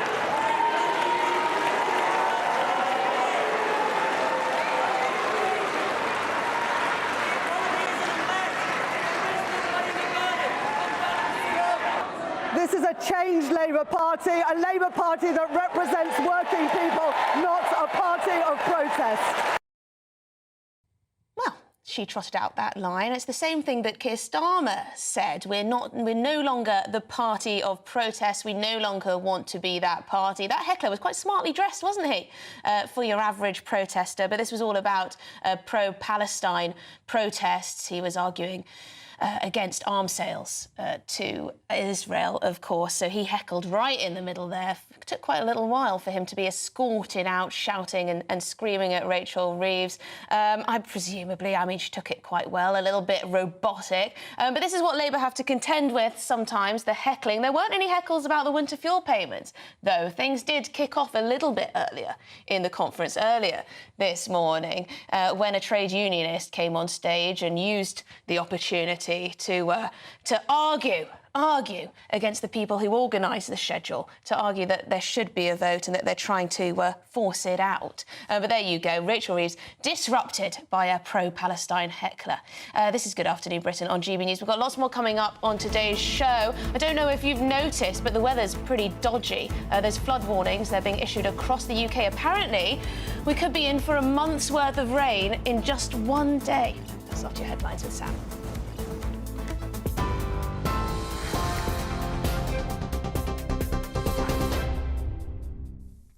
Very good afternoon to you from the newsroom. It is exactly 1:30. The top story this lunchtime. Rachel Reeves has accused the last Conservative government of choking off investment and suffocating growth and living standards. That was in her speech in the last hour or so at Labour's conference in Liverpool. But not before she faced a protester. Take a listen. We are still selling arms to Israel. Well, as you heard there, he accused Labour of selling arms to Israel before being removed by security, with shouts of "Free Palestine" heard from backstage. Getting back on track, though, the Chancellor declared that Labour is a party that represents working people, not a party of protest, earning her a standing ovation. And she went on to promise to repay the trust of voters and set out what her first budget on the 30th of October will focus on. Will be a budget with real ambition. A budget to fix the foundations, a budget to deliver the change that we promised, a budget to rebuild Britain. And my budget will keep our manifesto commitments. Every choice we make will be within a framework of economic and fiscal stability. You'd expect nothing less. We said we would not increase taxes on working people, which is why we will not increase the basic, higher or additional rates of income tax, national insurance or VAT. And we will cap corporation tax at its current level for the duration of this Parliament. Nurses in England have rejected the government's offer of a 5.5% pay rise. 2/3 of Royal College of Nursing members voted against that deal in a record turnout of 145,000 members. The pay award was announced in July, shortly after Labour's general election win. The RCN's General Secretary says nursing staff are still determined to stand up for themselves, for their patients and the NHS, while pushing for reforms. At least 100 people have been killed and more than 400 left wounded in the most widespread wave of Israeli airstrikes against Hezbollah in a year. Residents in southern Lebanon reported receiving calls this morning telling them to evacuate, with warnings also broadcast across Lebanese media. Israel claims all targets and homes that were attacked were storing Hezbollah weapons. Israel's now believed to be considering a ground incursion, with a spokesperson saying they will do whatever is needed to protect Israel from further attacks. Meanwhile, Hezbollah is vowing to fight until a ceasefire in Gaza is reached. Here, thousands of post office sub-postmasters are still reporting issues with the controversial Horizon IT system. A recent survey revealed nearly 7 in 10 have experienced unexplained discrepancies since January 2020. It comes as the final phase of the Post Office inquiry is now ongoing, lasting for 6 weeks, investigating how Fujitsu's faulty system led to the wrongful prosecution of hundreds of operators. And finally, parts of the UK are underwater after more than a month's worth of rain's fallen in just 24 hours. Flood warnings have been issued for areas across Northamptonshire, Bedfordshire and London, causing widespread travel disruption, some school closures and damage to homes. London Fire Brigade says it's had to respond to hundreds of calls, rescuing people from homes and cars as transport, including the tube lines, have been severely impacted. An amber rain warning remains in place, with some areas expecting up to 120 millimetres of rain today and more heavy rain and weather warnings expected throughout the rest of this week. Those are the latest headlines for now. I'll be back with you for another roundup at 2 o'clock. Next, though, a look at the markets. For the very latest GB News direct to your smartphone, sign up to News Alerts by scanning the QR code or go to gbnews.com/alerts. Cheers Britannia Wine Club proudly sponsors the GB News Financial Report. And let's take a quick look at the markets for you this afternoon. The pound will buy you $1.3297 and €1.1967 euros. The price of gold, £1,973 and 43 pence per ounce. And the FTSE 100 is at 8,227 points. Cheers Britannia Wine Club proudly sponsors the GB News Financial Report. Time for your latest weather update from the Met Office here on GB News. Further heavy rain is likely to cause further problems today. We have an amber weather warning in place covering central and southern parts of England, in particular from this area of low pressure. It's been pretty slow moving, and the area of rain that's kind of associated with it just continuing to drop. Downpours through the day today. We have an amber warning covering parts of central and southern England, as I said, but a broader yellow warning.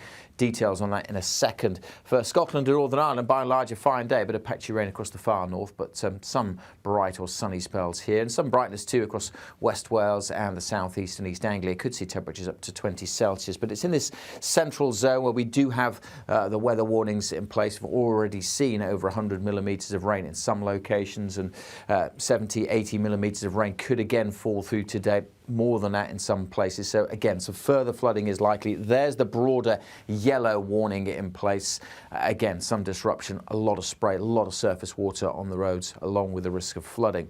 There's that rain across northern Scotland, but as you can see, much of Scotland and Northern Ireland will stay fine and dry through the day. Now, the rain will start to ease, but not until well into this evening. So further downpours to come.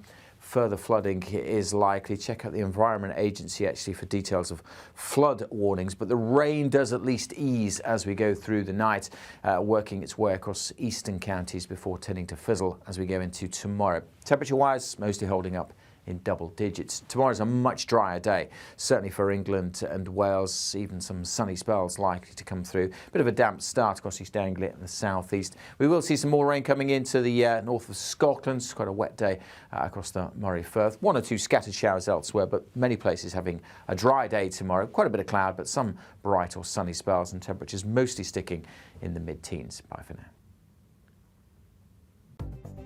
The latest GB News travel. Good afternoon, hello to you, I'm Jules Buckley. Let's go to Scotland firstly. The M74 still queuing both sides of the carriageway between Maryville Junction 4 and Wraith at 5 follows an earlier collision. All the lanes though are back open. Issues around the Croft interchange in Cheshire. This is where the M6 meets the M62. So firstly, westbound Junction 11 towards 10, a collision means queues. A lane shut northbound towards there, so away from Middlewich 18 up towards Knutsford at the services there. Now a lane shut just before Junction 19, a breakdown causing queues. Issues in Gloucestershire for the M5, queuing both ways around 11A. Northbound blocked, queuing back to Stroud at 13. It involves a collision there. And if you're heading northbound for the M1 around Luton, 11A, a lane shut. There's a breakdown causing queues. Very slow there on the approach. You can stay up to date throughout the day by visiting our website, gbnews.com.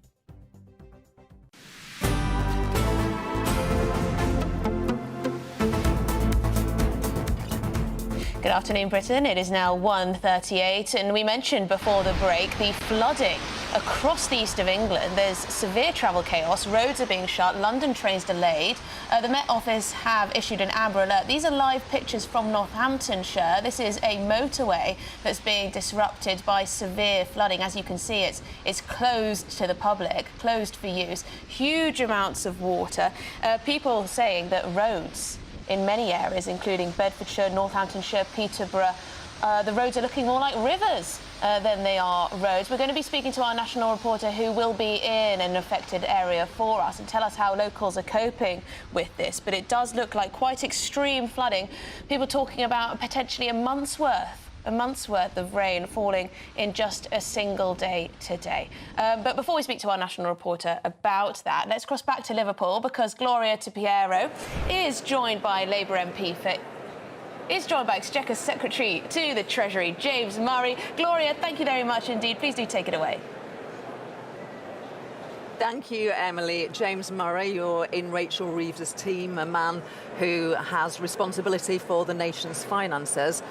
While the Chancellor was on her feet, the news broke that nurses have rejected the 5.5% pay offer. They voted, they rejected it, they want more cash from you.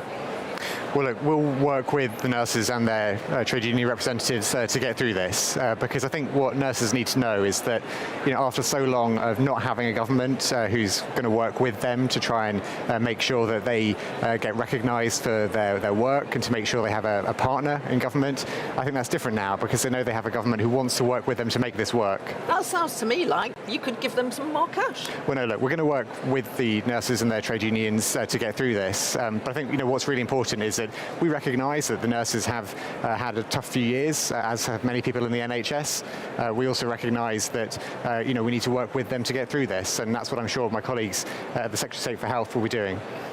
So we're not going to see strikes, nurses on strikes. You're confident that we won't be seeing nurses go on strike because, of course, they've rejected a pay officer, so the natural conclusion is that that will lead to industrial action. Well, we know how damaging strikes are to people who are using the NHS, as well as to people who are working there. When we got into government, we were determined to use our opportunity of being a new government to say, look, we need to move away from these strikes, which are ongoing, which keep meaning that patients are not getting seen on time, strikes in the railways, strikes in other public services. We need to reset that relationship. And actually, what the nurses can know is they have a government here who wants to work with them to get through this. Let's think about this conference. There are a number of hot topics here. The cut to the winter fuel payment. There's lots of people here who are angry about that. There's going to be a vote on it at this conference. If the conference says no, reverse it, bring it back, change the taper, would you listen to the conference? Would you think again on the winter fuel payment if this conference asks you to?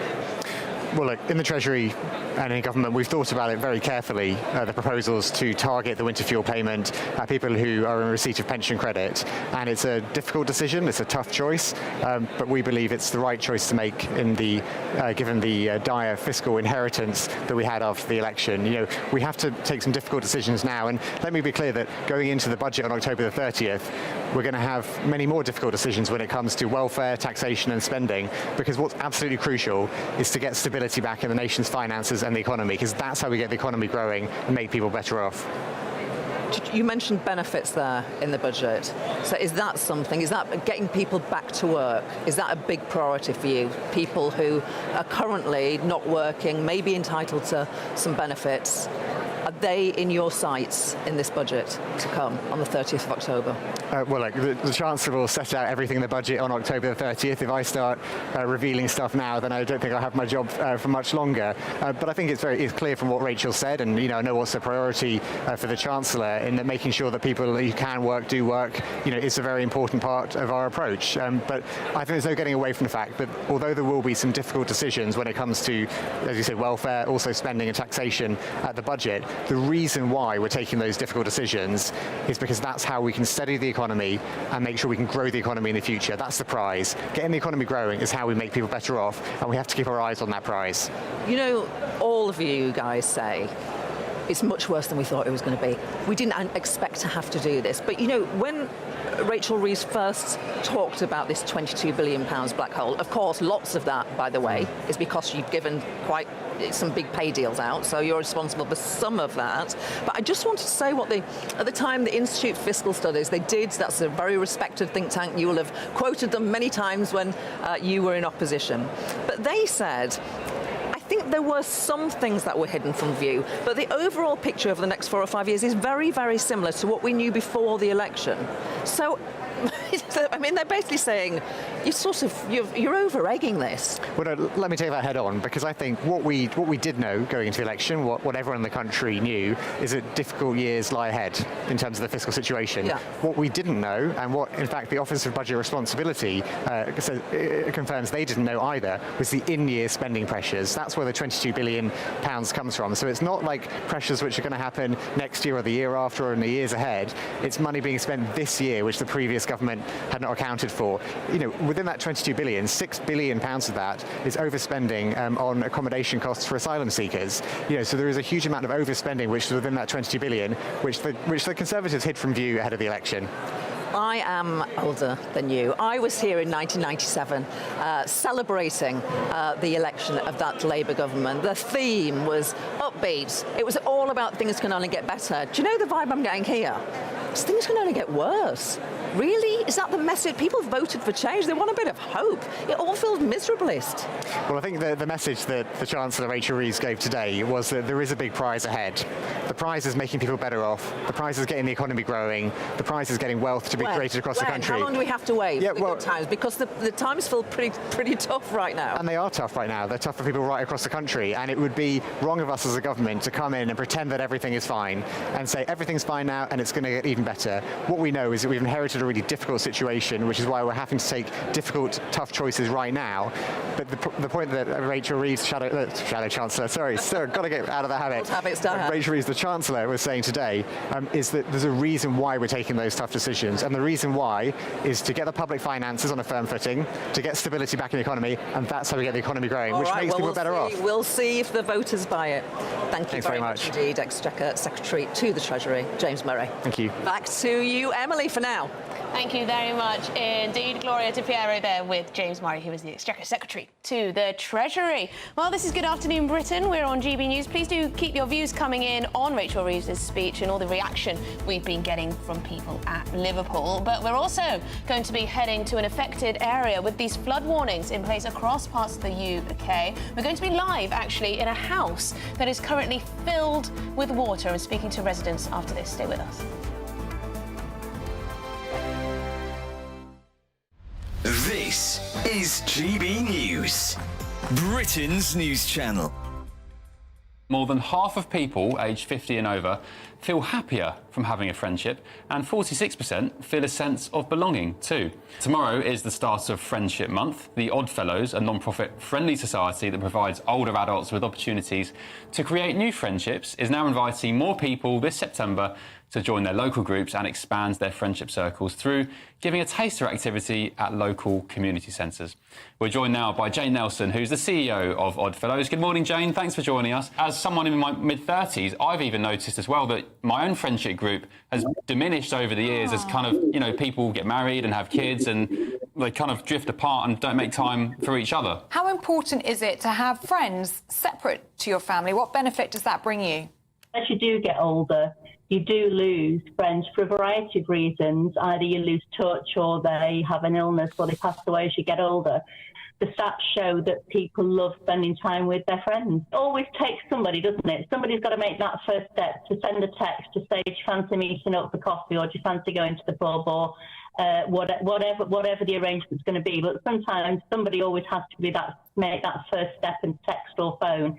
And I think the other key thing is it usually tends to be the same person, but that doesn't matter as long as that connectivity is made, because that's what you need. You need the connectivity. If you think about when we were children, we'd go around the playground and say, will you be my friend? Well, we don't tend to do that as we get older.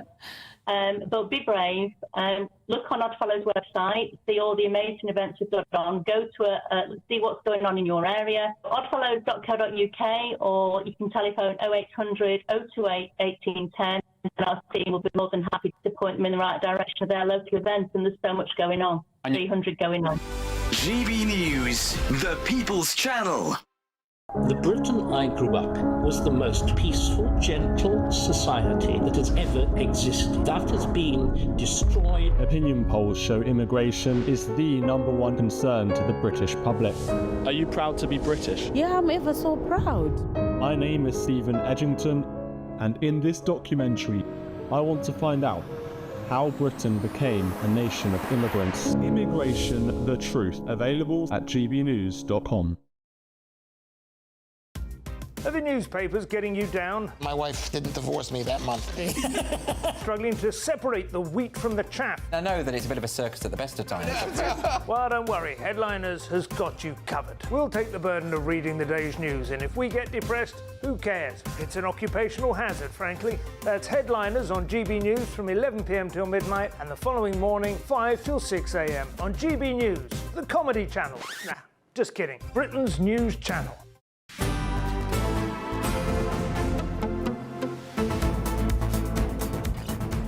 Good afternoon, Britain. Welcome back. It is now 1:49. Now, more than a month's worth of rain is set to fall across England and Wales today, prompting significant amber flood warnings from the Met Office. Now, this morning, many schools were forced to close while commuters faced travel delays. Roads flooded, trains lines suspended. Now, the Environment Agency has urged the public to plan their journeys carefully because the disruption is set to continue into this evening and may well do beyond that as well. Well, joining me now is our national reporter, Charlie Peters, who is at a flooded house in Ruislip, I believe. Charlie, what an absolute nightmare for those affected. Please do tell us more. Afternoon, Emily. Yes, this house, one of dozens around me in Ruislip, where there was severe flooding overnight. I'm joined by some of the residents who've been working to try and rescue their homes since the flooding started. I'll start with you, Pav. What happened last night? When did you realise there was flooding going on? It was about 2:40 in the morning. I could see a flood in the front garden, came down, water all in my porch, and in the kitchen, started cleaning it up. And 20 minutes later, the water started seeping in through the whole of the house, and it was just a nightmare. And you've had some support from the authorities this morning? No, not really. We've emailed them, but nothing back. The firefighters have been here all morning helping out. My family have come, my brother and sister-in-law. They've been just cleaning since 2:30 this morning. And Janine, what's been going on here for you? How did you get here, and how have you been helping out? So I only actually live 15 minutes away, but it took 2 hours to get here after I dropped my children off to nursery and school. Came straight away to help Pav, and it's been taking 2 hours. So we've just been sweeping, tidying, talking to the fire brigade, checking on the residents because there's a lot of old people and they're by themselves. So yeah, let's see some of the flooding you've had in this area. I mean, just the carpet here is sodden. You're wearing Wellington boots to get around your own home, and this sort of damage, have you seen it across the area with local residents here as well? Yes, all my neighbours are flooded. I've been into their homes. I called for my neighbour last night to make sure he was all right. He lives on his own and nothing. And finally he opened the door and was shocked, and we've been helping, just clearing up. Well, Pav, Janine, let's go outside and see what else is going on this street here in Ruislip. Because, Emily, we have seen the London Fire Brigade working hard here to deal with some of this flooding. There's one truck here now. There was another one here earlier, just moments ago, and they've been working with an ejector pump to get all the water out of the ground. We took footage of that some 15 minutes ago. This ejector pump, it's the most basic thing they use to get rid of water. It's a core capability of the London Fire Brigade. It's an ejector, it's reasonably new, it's a good bit of kit. It uses the water pressure in the truck. They put that down, that creates an air vacuum, and that sucks up water in the street. But you can see further down the road, other people sweeping to get the water out of the area. The London Fire Brigade have been here, they told me, since 8 p.m. last night. I spoke to one member of the Fire Brigade, one fireman, said that he had had 40 minutes of sleep working hard to help people rescue their homes from total destruction. There's trucks here from Stanmore, others from Hammersmith. There have also been fire brigades from outside of London coming here to support the area. Everywhere from London, the fire brigade has been coming down to try and make sure these homes aren't too damaged. Now, the Met Office, as you said, Emily, they are issuing those amber alert warnings across the country, but lots of people here are doing what they can to react to the flooding they've already had.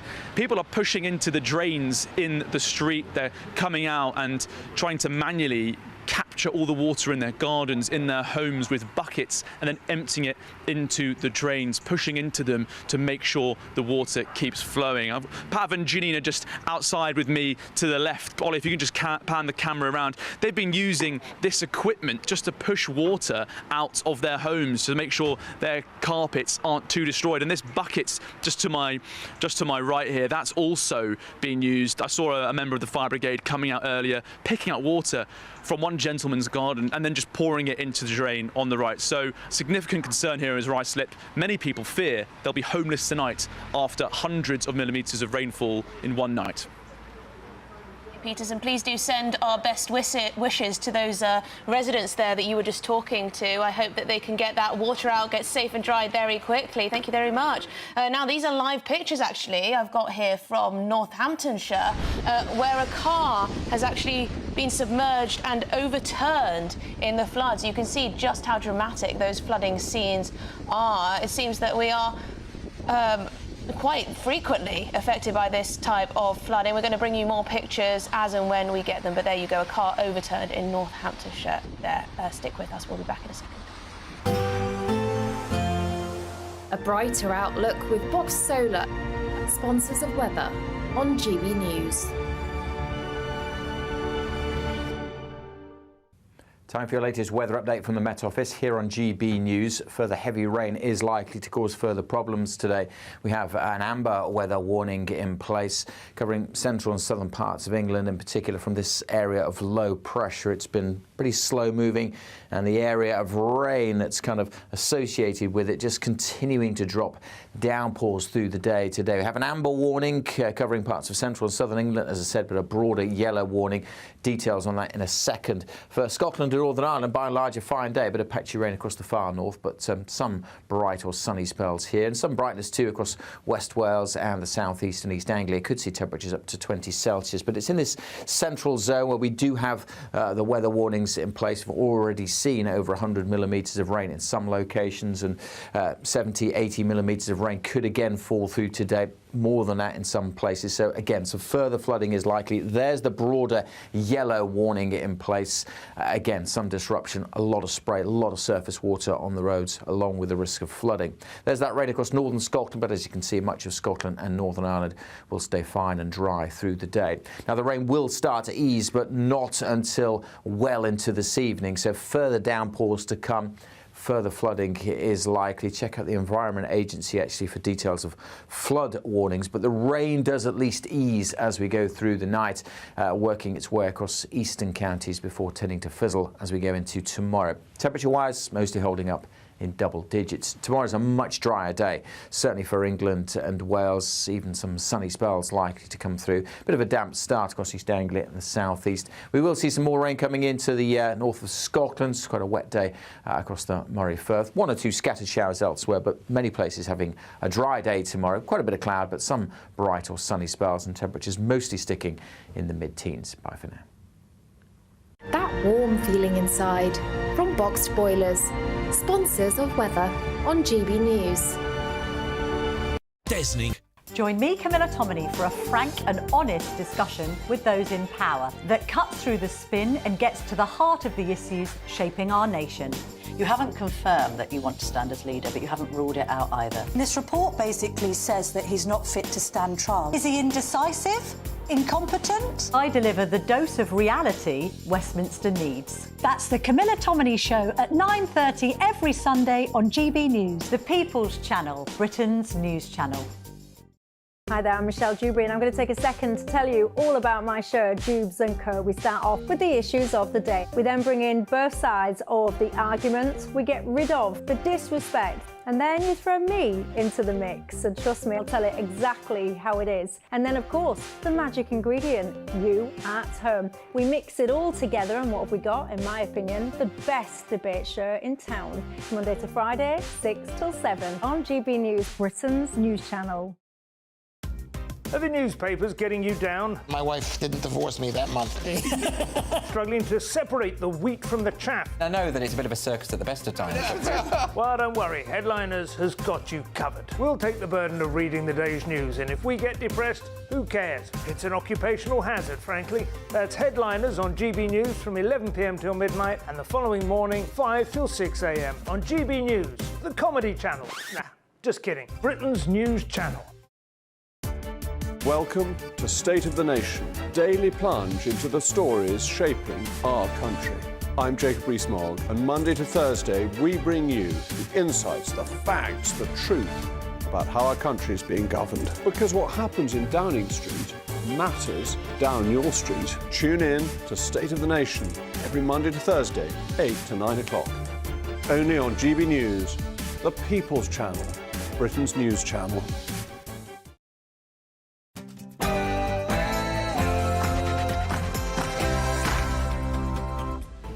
Good afternoon, Britain. It's 2 o'clock on Monday, the 23rd of September. I'm Emily Carver. Reeves heckled. The Chancellor defended public sector pay rises. She promised to wage a war on Tory waste, all in her Labour conference speech earlier this afternoon. We'll be getting all the latest reaction. And Migration Nation. The Home Office confirmed migrant arrivals for the year surpassed 25,000 just over the weekend as the number of small boats crossing the Channel continues to rise.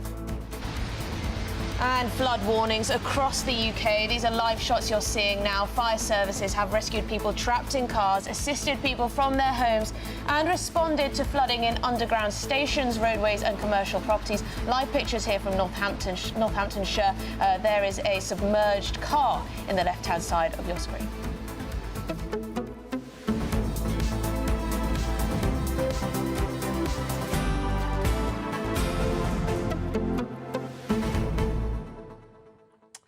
Yes, well, as I just said, there was a bit of a heckling incident at Rachel Reeves, the Chancellor's speech. A pro-Palestine protest, quite a posh guy, a posh young man, I would say, stood up in the middle of the speech and started shouting about arms sales to Israel. He was swiftly dragged out. Rachel Reeves was able to say, "We are no longer the party of protest. We are the party for working people." Quite a few of you saying that perhaps she came across a little robotic. She was trying to put a positive spin. There's been quite a lot of criticism of the Labour Party for being quite miserable in their outlook of the state of our economy and the state of our country, the state of society, talking about how things are going to get worse, how the budget is going to be full of difficult decisions. Was it an optimistic speech in your view? Please do let me know. And right at the same time as the Chancellor was delivering her speech, we heard that the Royal College of Nursing will not be accepting the 5.5% pay offer put to them. And I wonder,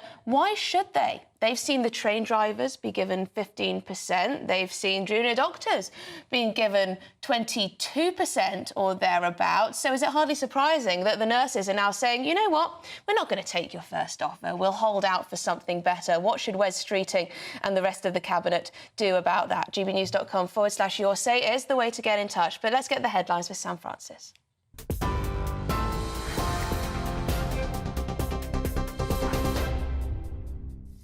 Very good afternoon to you. It's just gone 2 o'clock. The top story from the newsroom this hour. Rachel Reeves has accused the last Conservative government of choking off investment and suffocating growth and living standards in her speech at Labour's conference in Liverpool. But not before she faced a protester.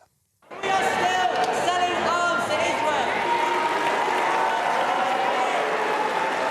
Well, he was heard accusing Labour of selling arms to Israel before being removed by security, with shouts of Free Palestine also heard from backstage. Getting back on track, though, the Chancellor declared that Labour is a party that represents working people, not a party of protest, she said, earning her a standing ovation. Rachel Reeves then went on to promise to repay the trust of voters and set out what her first budget on the 30th of October will focus on. Will be a budget with real ambition. A budget to fix the foundations, a budget to deliver the change that we promised, a budget to rebuild Britain. And my budget will keep our manifesto commitments. Every choice we make will be within a framework of economic and fiscal stability. You'd expect nothing less. We said we would not increase taxes on working people, which is why we will not increase the basic, higher or additional rates of income tax, national insurance or VAT. And we will cap corporation tax at its current level for the duration of this Parliament. Meanwhile, hundreds of pensioners have been staging a protest outside the conference centre in Liverpool as part of Unite's campaign against the cut to winter fuel payments. The union's demanding a U-turn on the policy, which is set to remove payments from 10 million pensioners.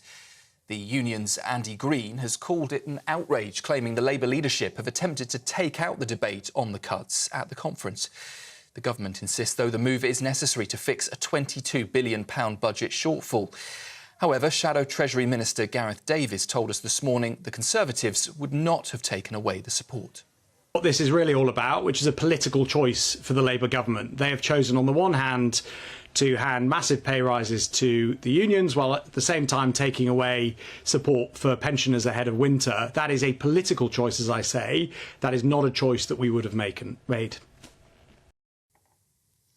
Nurses in England have rejected the government's offer of a 5.5% pay rise this afternoon. Two-thirds of Royal College of Nursing members voted against that deal in a record turnout of 145,000 members. The pay award was announced in July, shortly after Labour's general election win.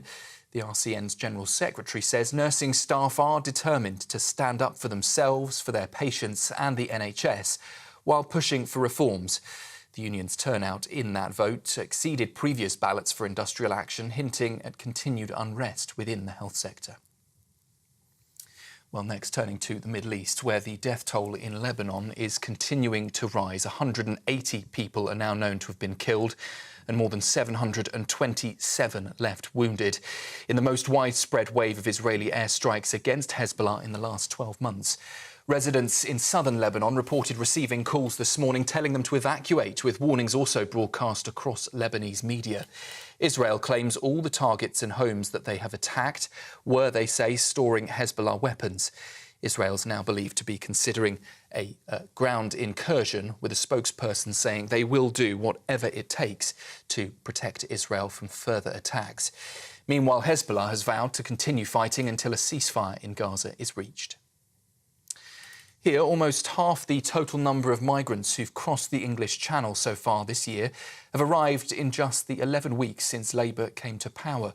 Despite worsening weather conditions, over 1,400 migrants arrived in Dover the weekend, pushing this year's total to 25,000. 11,500 of those have now crossed in the space of just 2.5 months since Labour won the general election. The latest total is more than 1,000 over the number of migrants who arrived illegally in the UK at this point last year. Thousands of post office sub-postmasters are still reporting issues with the controversial Horizon IT system. A recent survey revealed nearly 7 in 10 have experienced what they've described as unexplained problems since January 2020. It comes as the final phase of the Post Office inquiry is underway, investigating how Fujitsu's faulty system led to the wrongful prosecution of hundreds of operators. 3 men have been arrested in London after police uncovered a counterfeit airbag operation. Raids in Leighton and Ilford led to the seizure of 500 fake airbags and £140,000 in cash, most of it hidden in nappies in a wall cavity. The men, aged 34, 36 and 51, are all suspected of importing the airbags from China and then selling them abroad.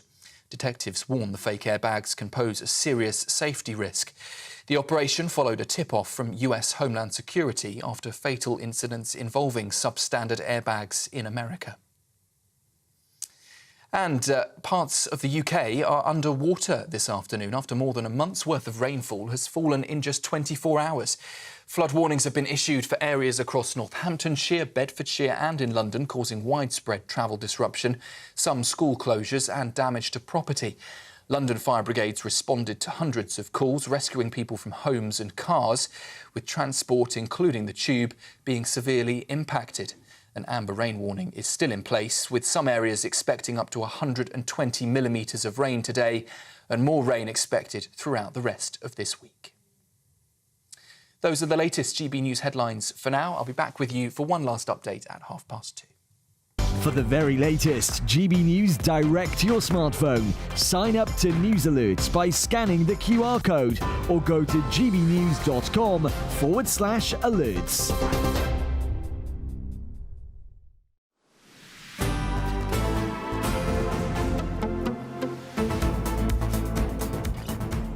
Good afternoon, Britain. It is now 2:09 and we're going to take you straight across to the Labour Party conference in Liverpool because former First Minister of Wales, Carwyn Jones, is joining Gloria De Piero at our stand, our GB News stand in Liverpool. Gloria, please do take it away. Carwyn Jones, you were First Minister of Wales. You had a good stint, 2009 to 2018. But anyone thinking about those dates will realise that most of your time leading Wales was spent under a Tory government. So you can say, aren't they blooming awful? It's much harder now, isn't it, for the new First Minister who will be addressing conference today, Eluned Morgan. She has to, I mean, should she? Should she be a critical friend, actually? Well, the difference is I had 4 months with the Labour government, with Gordon Brown there. I spent 9 years dealing with people who, for example, give loads of money to Northern Ireland, nothing to Wales and Scotland. Now, what's different is, yes, there's a closer relationship, but it means you can get a lot more things done. It's a lot easier to work with people the same political beliefs as you than it is when you've got people who are actively trying to do you down. Same political views as you, but come on, the winter fuel payment from all but the very poorest pensioners, you can't have been cheering at that one. Well, look, that's a hard decision, OK? No one's going to be overjoyed at that decision, least of all Rachel. It shows how bad the Tories have left public finances, that decisions like that have to be taken. Now, I'm looking forward to Keir's speech tomorrow, and I want to see hope. We've been honest with people. There's a bedrock of honesty on which a house of hope can be built, and that's where Keir, I hope, and I think, will go tomorrow. It is a bit miserablist, isn't it? I mean, I was here in 1997, full of euphoria, things can only get better. It doesn't feel like that. And I think people do need a bit of hope. I think they voted for change. Yeah, I think people are a bit more sceptical now when social media has distorted so many things these days. You don't get that level. Everyone's been miserable. You can't blame Twitter for a lot. You don't get the same group collective joy that you had back in 97. But you're right. It's really important that we as a party show that there's hope, that there's light at the end of the tunnel. Yet we're in a hole, but we know the way out, and that's where I think he will go tomorrow. Now, you have got big elections in about 20 months' time in Wales. Nigel Farage reform has explicitly said we are feeling good about Wales because you have a different electoral system for a start. How worried are you? How worried should you be about Nigel Farage? Keir Starmer gave an interview this morning saying he doesn't spend time worrying about Nigel Farage. I think he should. Bring it on. Bring it on. Let's have that debate about scrapping the NHS, which is what they want to do. Let's talk about how they want to take money away from Wales. They want to scrap the Barnett formula. That means more money for the southeast of England, less money for everybody else in the UK. So I say, let's have it. Let's have that debate, and let's make sure people understand what their policies really are. OK. Final question to you. The Welsh Parliament is sitting at the moment, I understand, and I'm sure you'd want your former colleagues to be able to watch and listen to your words of wisdom on GB News. However, you cannot get GB News, even if you want to watch it. The Welsh Parliament has banned it. It's under review. It's ridiculous. Come on. Well, look, that's a decision taken, but not by the government, or by the Welsh Government, but by the presiding officer, Eluned Jones, who runs the Parliament building. It's not nothing to do with the First Minister at all. And, well, here I am. Hopefully people can listen to what I have to say. I'm always keen to make sure that we have a balanced view in broadcasting, and that's why I'm here now. OK, let's hope she's listening, although if she's at work, she wouldn't be able to. But Carwyn Jones, thank you very much. Enjoy the new First Minister's speech this afternoon. Thank you. Thank you, Emily. I'm back tomorrow. Thank you very much indeed, Gloria De Piero. Thank you very much indeed. Well, there you go, Gloria De Piero there interviewing Carwyn Jones, the former First Minister of Wales. Interesting question she asked about whether Labour should be afraid of the Reform Party. I mean, Nigel Farage, there was a buzz at that Reform conference, wasn't there? Lots of people turned up. Can they actually get above 5 MPs? They certainly hope so. Big aspirations for 2029. Do Labour need to worry about the Conservatives and also the Reform Party? That's a big question. But Chancellor Rachel Reeves, when she was delivering her speech at the conference a little bit earlier, there was a bit of an interruption, wasn't there? She was disrupted by a heckler, a pro-Palestine heckler. She set out her party's approach to the economy. Let's have a watch. We are still selling arms to Israel. I thought we were voting for change, Rachel. Climate breakdown is on our doorstep. And we are still backing down.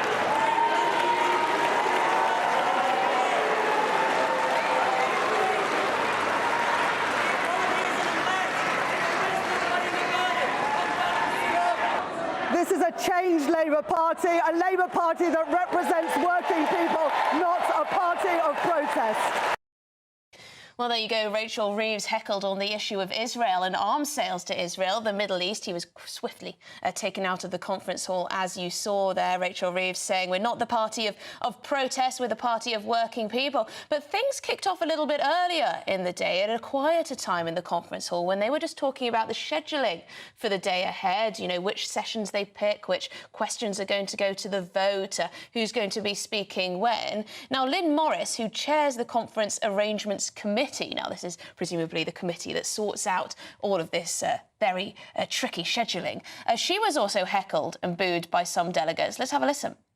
The conference, this is a really busy conference and we are trying to accommodate as much as we can. Wait for it, come on. We're trying to accommodate as much as we can. I am going to take this back straight to CAC and we'll come back to you with an answer ASAP. Now, can you guess what that was about? That was, of course, about the winter fuel payments. Now, lots of people desperately want to vote at the Labour Party conference on this issue, not least the trade unions, who have been very vocal indeed about how scrapping this winter fuel payment should not be Labour policy. There was the woman who's in charge of this scheduling, or at least has to deliver the message, being shouted down. But this was kicked off by Andy Green, the chair of Unite the Union, who took the opportunity. He's supposed to only ask a question to the committee, the people there in the conference. Instead, he decided to have a bit of a rant about the winter fuel vote being dropped. This is simply an attempt to take out the debate on the winter fuel allowance. So it's more of a surprise and, in fact, an outrage to us that the composite motion from Unite and the CWU on an economy for the future is not listed on the agenda for today. We're asking for the CAC to go away and urgently resolve this issue this morning, colleagues. Please support. That was not a relevant point of order. So there you go, Andy Green, the chair of Unite the Union, questioning why that winter fuel payment vote wasn't there in the schedule today. He was told he can't speak of such matters and was booted off the stage, but he got his point across to thunderous applause in the room. And also, outside of the conference hall, there is protests. There are many people outside on this very issue talking about protesting the government. Pensioners impacted by the cut to the winter fuel allowance. They've been mobilising, they've been protesting outside in Liverpool, outside Labour conference. They want their voices to be heard. Of course, we heard Rachel Reeves in her speech justifying this, saying we have to make these tough decisions, but lots of people at that conference do not agree. We'll be there after this break.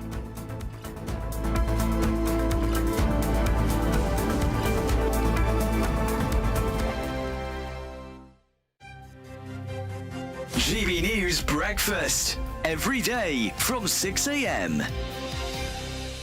An army veteran has become the world's most tattooed woman after a 10-year journey to ink 99.98% of her body. I mean, that's really nearly everywhere. But I wonder, I mean, yes, she is unusual, and you'd know her if you met her, frankly, wouldn't you?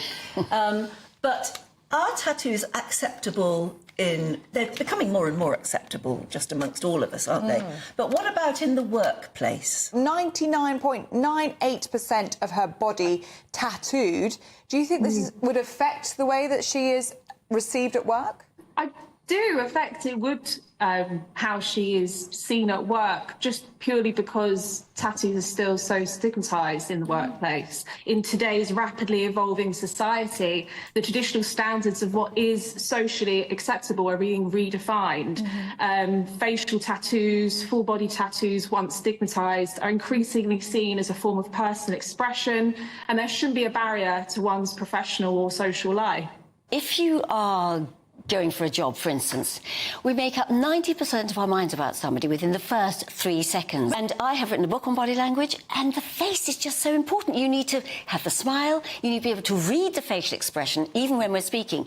Now, if the face is really heavily tattooed, you can't do that. Jade said that there is still this stigma, particularly to facial tattoos. We do judge people with tattoos, don't we? We do. Unfortunately, we do, because it's not the norm. And as a human being, we tend to judge what is not the norm. And as Jade says, we are getting much more used to it. It is much more socially acceptable. But a lot of firms will say, if you've got a tattoo, you cover it. We don't want tattoos in the workplace. GB News, the People's Channel. Every Saturday, 10 till 12, we'll bring you all of the news that you need to know. We'll also remind you there is so much to smile about. It's my favourite time of the week. I get to relax, enjoy some light-hearted stories, and let Ellie teach me about fashion too. That's Saturday Morning Live, every Saturday, 10 till 12. Only on GB News, Britain's news channel. I'm Christopher Hope. From pop stars to politicians, I'll interview anybody in a pub who's got a political opinion. Join me every Friday on Spotify, Apple Podcasts, YouTube or gbnews.com, or wherever you get your podcasts. This is GB News, the People's Channel. If you want your news to be straight talking, This is a nightmare for the Conservatives again. down to earth, It's not just Nottingham where this is happening, is it? and most importantly, honest, Hard-working, middle-class taxpayers, they'll get their book thrown at them. then catch me, Martin Daubney, Monday to Friday, 3 till 6 p.m. on GB News, Britain's news channel.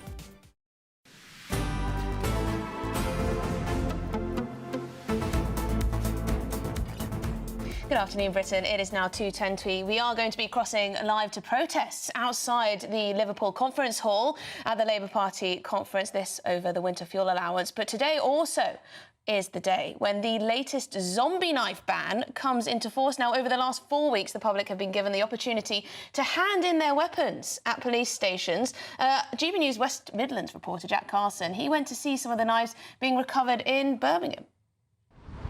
For those in the West Midlands, it's a familiar sight. A forensic tent and police tape marks the spot where a dangerous weapon was used in an attack. From tomorrow, the law will get tougher, and it will be illegal to own zombie-style knives and machetes, adding to the list of what's already banned, like zombie and butterfly knives and samurai swords. Over the past few weeks, anyone who has one of these weapons has been urged to hand them over at police stations or use a surrender bin. There are 31 surrender bins across this region, and as one was opened, the scale of the problem facing police was made clear. Police and Crime Commissioner for the West Midlands, Simon Foster, says the bins are just one part of the strategy. And we're absolutely committed to doing everything within our powers in order to ensure that we prevent, tackle and reduce knife crime, protect young and vulnerable people and save lives. This is only but one part of the strategy that we have to prevent, tackle and reduce knife crime. Plainly, we also need robust policing in order to be able to deal with those people who are intent on causing harm to others. In addition to that, we also have to invest in prevention, early intervention, diversion and addressing the underlying causes of crime. But whilst these knives are on their way to being destroyed, weapons just like them are still on the streets. According to figures from the ONS, the West Midlands has the highest rate of knife crime offences in England and Wales. There were 5,268 offences in the force area between April 2023 and March 2024, giving a rate of 178 per 100,000 of the population. That's higher than the Metropolitan Police Forces, which recorded a rate of 169 per 100,000 people. In Birmingham city centre, the attempts at solving knife crime haven't made people confident. You see 12-year-olds carrying knives, and I think it's absolutely disgusting that the police aren't doing anything about it. No, I don't feel safe at all. We're here today for a reason, but we'll be in and out as quick as possible. Don't feel safe at all anywhere, not just Birmingham. Anything could happen at any moment. You can't predict who will have a weapon and who doesn't have a weapon. The government says the ban on zombie-style knives is the first step in their plan to halve knife crime within a decade. As this surrender bin is sealed again, will the change in the law make streets safer? Jack Carson, GB News, Birmingham. Well, there you go, the latest on the zombie knife ban. But let's return back to politics, because pensioners impacted by the cut to the winter fuel allowance, they've been protesting outside the Labour conference in Liverpool today, trying to make their voices heard. Now, the protest was part of the Defend the Winter Fuel Payment campaign by Unite, the UK's leading union. Now, a vote for the cut to be reversed, originally planned to be held at the conference today, has been pushed back to the final morning and is now due to take place this Wednesday, and I believe many people are unhappy about this. I wonder why they're moving it back. Is it so that it's after Keir Starmer's speech? We can now speak to GB News political correspondent Catherine Forster, who's at the Labour Party conference. Catherine, please tell us, how many people were outside the conference hall there protesting against this measure? Yes, good afternoon, Emily. Well, a good few dozen at 1 o'clock. I have to say the weather was absolutely atrocious, absolutely pouring with rain, really quite horrible. But a number of people had come out battling the elements, including some quite elderly people, including a lady who told me that she had dementia. She was with a friend in a wheelchair. They were getting absolutely soaked, but they didn't care because they are outraged, frankly, that the government, and a Labour government to cap it all, has made the decision to withdraw the winter fuel payment from 10 million pensioners. Now, of course, the government say they've had tough decisions to make. It's not a decision they've taken lightly. They say that the most vulnerable will be protected, but charities and many others take a rather different view, and it was organised by the Unite union. They are absolutely up in arms. And talking of this vote, it was originally supposed to be after Rachel Reeves' speech. It's been pushed back to what they call the graveyard slot, just before the close of conference on Wednesday. Now, that basically means that, you know, it's the end of the event. The Prime Minister will already be in New York, etc. So let's just take a look now at what some of the people I spoke to earlier had to say to me. I've got terminal dementia, and I've probably got 5 years if I'm lucky. I could drop down dead now. And we have to have Keir Starmer do that to us. It's heartbreaking. People can't afford to keep warm as it is during the winter. I can't afford to keep warm during the winter. I'm still working, and we can't afford to keep warm during the winter, so we know how difficult it is. Do you know what? I'm glad my mum's not here, because she wouldn't have survived the winter without it. It's shocking. So a lot of unhappiness and real worry about what it will mean for some elderly people this winter if they feel that they can't afford to heat their homes. We know that elderly people, particularly vulnerable to the cold, and people do die as a result every year. And the unions, of course, very unhappy about this, Unite Union in particular, and their General Secretary Sharon Graham has been very outspoken and about pushing this vote back.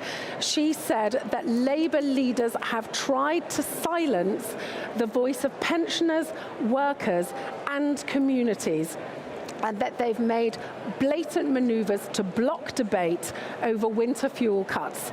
She goes on to say, when this is widely known, there will be real anger among everyday people.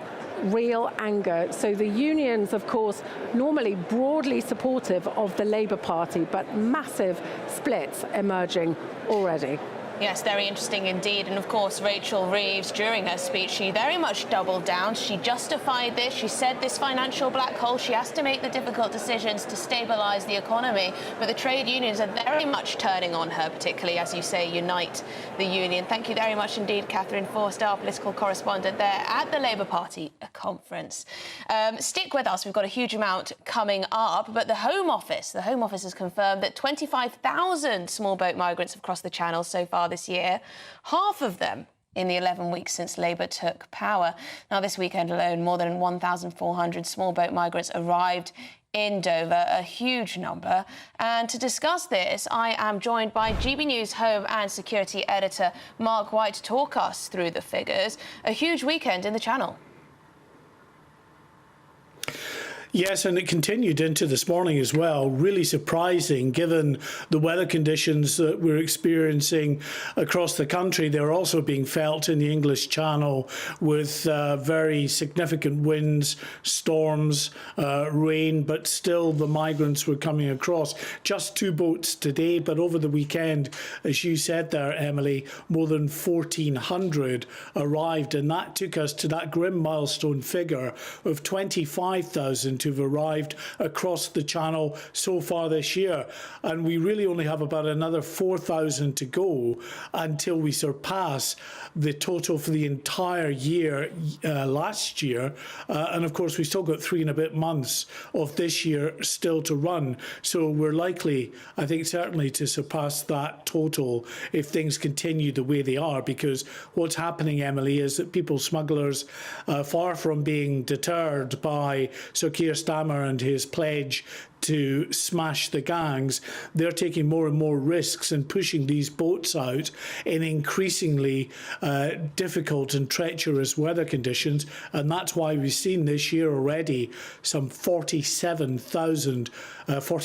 people, I should say, who have been killed in the English Channel trying to cross the Channel, including 2 recent incidents in which 8 people died, followed by 12 people who died just in the space of a couple of weeks. And Mark, there was little mention of this issue in Rachel Reeves' speech. She did talk about the cost of the Rwanda scheme, how the Labour government will be saving money when it comes to the scrapping of that. We're yet to hear from Yvette Cooper, a difficult issue for a Labour Party conference. There will be people in the room, in the conference hall, who want very little in the way of border control. Yes, well, the Home Secretary, of course, is going to be speaking. Her keynote speech is tomorrow, so we'll learn from the Home Secretary what the situation is with regard to their plans and how they see their plans going. I think, to be honest, I mean, they had, or the Home Secretary had said to Cabinet shortly after Labour came to power that they could expect a difficult few months ahead as we're in the summer months and usually, by and large, better weather conditions and more people likely to come across in very significant numbers across the Channel. But there's only so much time people will be prepared to wait before they will want to see results from the new government in terms of cracking down on the gangs. There were 31 arrests over the weekend in an immigration enforcement operation at various locations across the country. But even taking people out of the loop will take an awful long time before that starts to actually filter through and make any meaningful impact on the people smuggling operation, which is highly organised. Absolutely. Well, thank you very much indeed, Mark White, our Home and Security Editor there, bringing us the very latest from the English Channel. Now, this is Good Afternoon Britain. We are, of course, on GB News. We've got lots more coming up on today's show, including the fire services. They've rescued people trapped in cars, assisted people from their homes and responded to flooding in underground stations and commercial properties across the country. We'll bring you more on the flooding that is hitting across the country after the headlines with Sam Francis.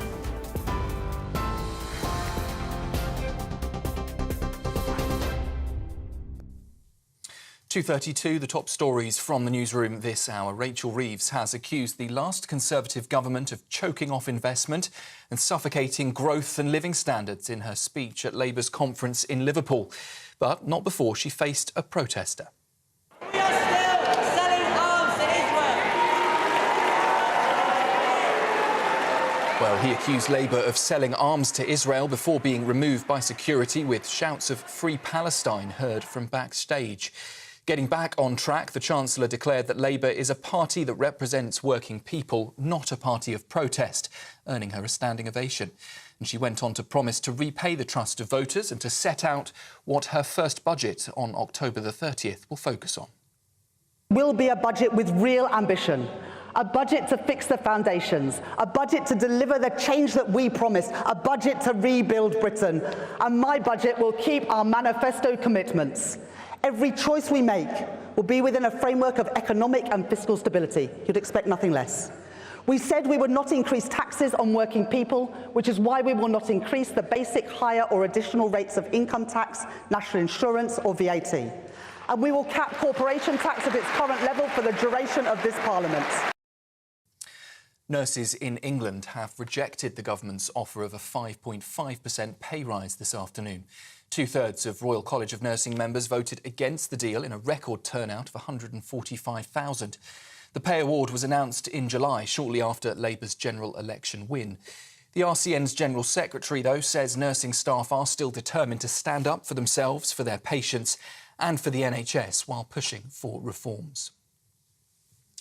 Some breaking news from the US that we've heard in the last half hour or so, that the suspect in the second assassination attempt of Donald Trump wrote a note detailing plans to kill the former president. That's according to prosecutors in the case. Ryan Ruth was arrested near Trump's West Palm Beach golf course, where he had been tracking Trump's movements for nearly a month. The note, addressed Dear World, was found in a box dropped at an unknown person's home and handed to authorities. Prosecutors have also discovered a list of dates and locations where Donald Trump was expected to be. The US Justice Department revealed those details in a court filing earlier. And in the Middle East, 180 people have now been killed and more than 700 left wounded in the most widespread wave of Israeli airstrikes against Hezbollah in over 12 months. Residents in southern Lebanon reported receiving calls telling them to evacuate this morning, with warnings also broadcast across Lebanese media. Israel claims all targets and homes that have been attacked were, they say, storing Hezbollah weapons. And Israel's now believed to be considering a ground incursion, with a spokesperson for the Israeli military saying they will do whatever is needed to protect their citizens from further attacks. Meanwhile, Hezbollah has vowed to fight until a ceasefire in Gaza is reached. And finally, parts of the UK are underwater after more than a month's worth of rain fell in just 24 hours. Flood warnings have been issued for parts of Northamptonshire, Bedfordshire and London, causing widespread travel disruptions, some school closures and damage to homes. The London Fire Brigade says it's responded to hundreds of calls rescuing people from their homes and cars, with transport, including the tube lines, severely impacted. An amber rain warning is still in place, with some areas expecting up to 120 millimetres of rain and more warnings expected throughout the rest of this week. Those are the latest headlines for now. I'll be back with you tomorrow morning. Sophia Wensler will have your next update at 3 o'clock. For the very latest GB News direct to your smartphone, sign up to News Alerts by scanning the QR code or go to gbnews.com/alerts.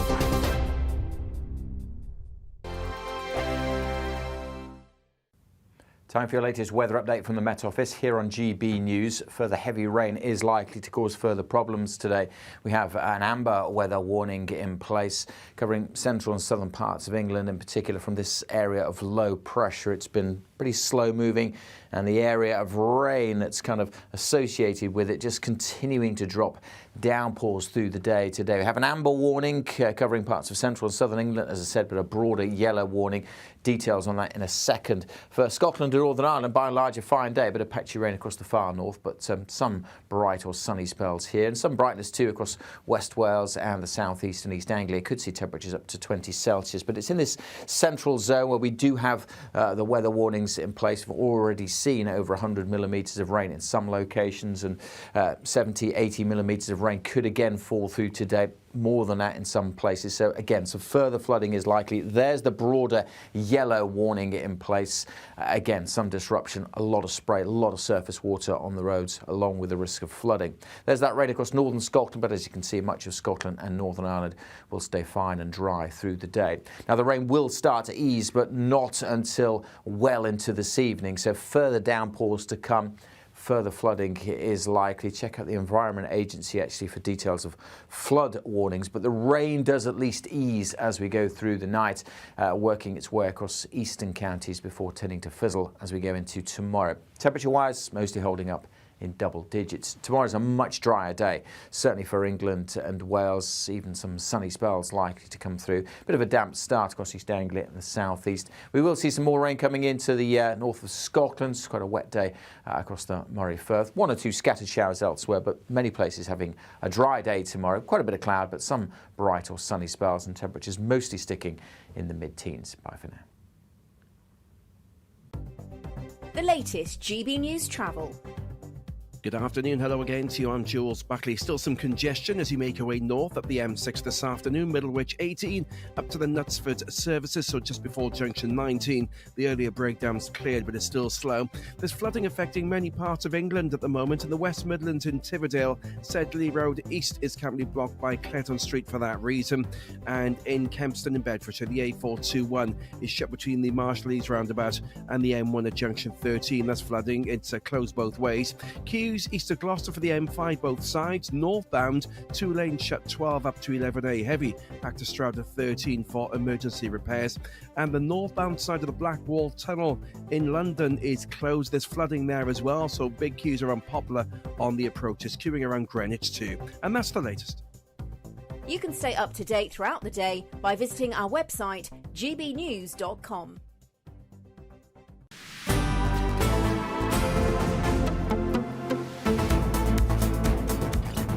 Good afternoon, Britain. Welcome back. It is now 2:39 and we're going to cross live back to Liverpool because Tom Harwood is now joined by Labour MP for Bracknell, Peter Swallow. Thank you very much indeed. Please do take it away, Tom.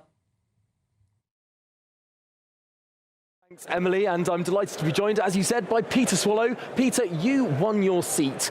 Well, against the odds, it was, what, a 20,000 Tory majority. Firstly, did you expect to win 2 months ago? Oh, absolutely. I always believed that the good people of Bracknell would put their trust in the change that Labour promised. And now I'm incredibly proud to have the opportunity to deliver on that change as part of the huge number of Labour MPs that are sitting in the House of Commons. Right, 411 Labour MPs now. I believe that's the second highest number ever, but perhaps the highest Labour majority ever because the size of the chamber has shifted over the years. But this is a very interesting time because it was an enormous election victory for the Labour Party, but on a fairly low share of the vote, just 34.9% nationally of the vote. Is there a sense that this is a very broad but somewhat unstable majority? Look, I mean, it is broad, and I think that's the real strength of this government. You know, we spoke to a huge range of seats. You know, in Berkshire, where Bracknell is, 5 out of the 8 MPs are now Labour. In Berkshire, that's incredible. That's a historic achievement. But we also won seats, across our rural and coastal communities. We won seats back in the Red Wall. We have built an incredible coalition, and that's because people, frankly, wanted change. It's very clear that the country wanted change, although even though they were very clear of wanting to get rid of the last government, we did see a massive fracturing of the electorate, the highest number of votes for the smaller third parties ever before, and independents even elected as well. A very interesting composition of the House of Commons. And that brings me on to something that happened today in the hall. During Rachel Reeves' speech, there was a heckler, a protester, who heckled on that issue of Gaza. Of course, Labour actually lost seats in the general election to some of these pro-Gaza independents, as well as winning many others. This is an issue that hangs heavy in the hall. Well, I think it should hang heavy. It's hard to see what's happening in Israel and Palestine and not feel passionate about wanting to see a solution, to see peace. That is something that every Labour MP sitting on the government benches wants to see happen and wants to deliver. And we are dedicated, committed to working towards that ceasefire, and that is, one of the many reasons why, we got into politics, to make the world and our country a better place. Did you expect to see a protester at the Chancellor's speech? Well, it's a Labour Party conference. I can't remember the last time there wasn't a protester. Last year it was Keir being covered in glitter. It happens, but Rachel handled it incredibly well. She moved on, and as she said, we are now the party of government, not the party of protest, and that's important. Well, it is obviously a notable moment, but perhaps surprising that the protest was on Gaza rather than on winter fuel payments, which of course have been a big issue. Some might say an albatross around the neck of the Chancellor. Clearly, in seats like yours, there will be many people missing out. It's some of the most marginal Labour seats where the most people will now miss out on winter fuel payments. Yeah, look, I'm working incredibly hard with my local authority to make sure that we use the Household Support Fund, which the government extended, to make sure that we support households in fuel poverty. Actually, that's not just pensioners, that's households sort of across the age range. It's really important we get that support, and I'm going to work tirelessly. But also, we do have to recognise that we've had a really tough inheritance. We have to make difficult choices. I was elected on a manifesto with the top commitment of which was delivering economic stability. And, I will back 100% Rachel Reeves when she stands up on that stage, as she did today, and say that this government is committed to delivering economic stability. Because once we've delivered that, we can deliver all of the other things we promised in our manifesto. Just finally, do you think that Rachel Reeves has been told to smile a bit more? Do you think that potentially she's been a bit too dour, too much talking down the British economy, when, of course, our deficit is now incredibly low compared to the G7. Our debt is, of course, as a percentage of our economy, one of the lowest in the G7 as well. Has she been talking down the country too much? Look, we are incredibly ambitious about what we can achieve. That's why we stood on a manifesto of change. That's why this conference is all about delivering that change. That's a positive message. It's a positive message for our country.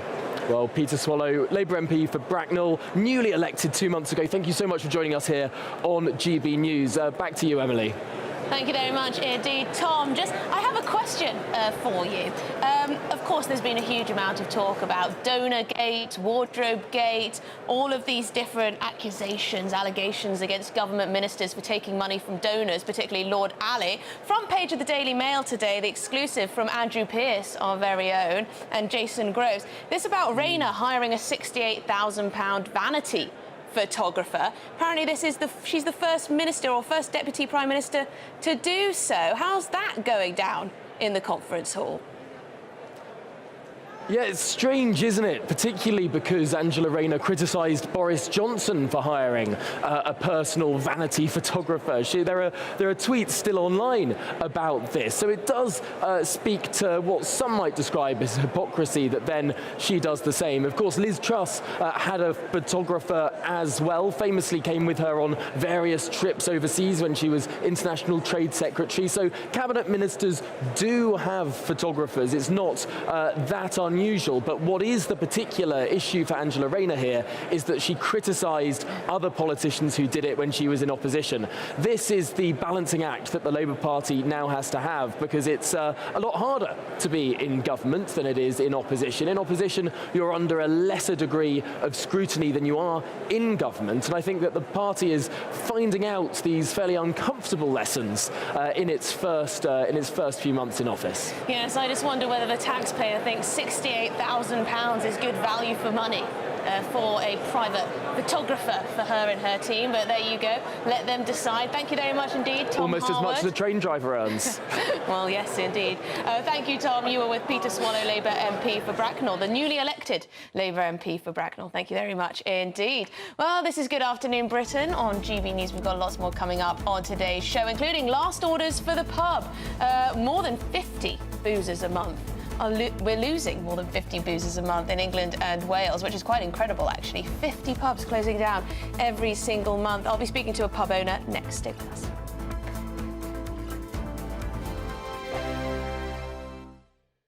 Nana Queer, weekends from 3 p.m. So Prince Harry apparently operation, bring Harry in from the cold. Do you feel there's any truth to this? Lots of tongues are wagging, Nana. We heard that he was at the memorial for Lord Robert Fellows, and obviously William was there as well. And so there was lots of, everyone going into overdrive. That was in Snettisham, Norfolk the other day. He wasn't going to attend, said the People, mouthpiece of his. I would have actually thought that maybe a lookalike had turned up. But now we have been led to believe that Harry's been talking to people from friends from his old life. And it's not that he wants to make a permanent move to the UK, so I believe. What I've heard, it's more about his reputation. Well, he wants to have his cake and eat it, by the sounds of it. Obviously, no good cake it remains uneaten. We know that the royal family is his currency. Even his late mother, obviously he's almost usurped her memory, and he needs this. He needs this to make money. Of course, he raced in for Lord Robert Fellows' memorial service. So there's lots of ambiguous behaviour, and he is going to be, in New York. We call it the silly season, don't we? And we're also looking. There's lots of different stories that are coming out, but he needs to sell stuff. He's going to be in New York, and it's. We've got to remember the enormous amount of hurt and offence. Prince William absolutely reeling. Poor Princess Catherine. Spare book coming out at the most awful time. And you've got the Netflix series. It's absolutely, this is a rehabilitation strategy.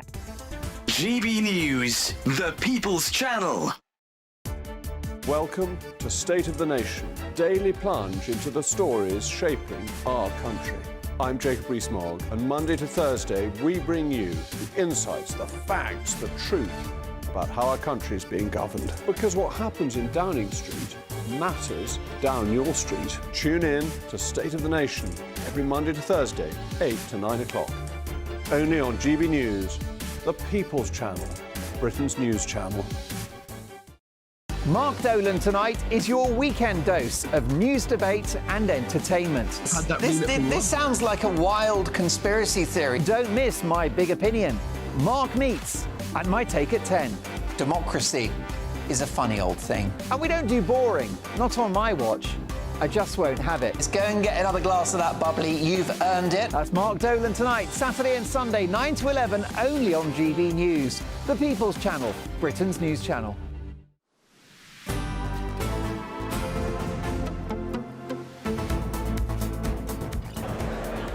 Good afternoon, Britain. It is now 2:50, and new analysis of government data revealed today that more than 50 pubs a month on average were lost in England and Wales during the first half of 2024. Now, some pubs have been converted into other types of use, such as homes, offices, even day nurseries. But with 50 closing every single month, is this last orders for the pub? And is the ale industry an ailing industry? Well, joining me now to discuss this is Operations Director, North at Star Pubs, Mick Howard. Mick, thank you very much indeed. 50 pubs closing in the first half of this year every single month. Very worrying times for the boozer. Yeah, good afternoon, Emily. We see a slightly different trend. I don't doubt the numbers that have been published today. But at Heineken, we've committed to invest in £39 million in our pub estate in 2024. That will see 612 pubs get sort of investments and improved facilities, and 62 long-term closed pubs will open this year. We've opened 156 closed pubs since the start of 2023. We think the Great British public still loves the Great British pub, but the pub needs to evolve, and it needs to evolve and needs investment. So your business is bucking the trend then? You're doing quite well. Yeah, we think so. So, as I say, we'll invest 39 million this year. We invested 40 million each year for the previous 2 years. So since the pandemic, we've put our money where our mouth is and really backed the Great British pub. We see investments key to meeting the pub goers' changing needs and habits.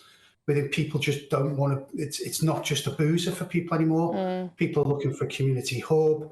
They want places to eat. They want to drink other drinks than alcohol, although that's still an important part of a pub business. But, you know, a great coffee, great soft drink range, great wines, pubs opening in the morning for local community groups, different things on of an evening.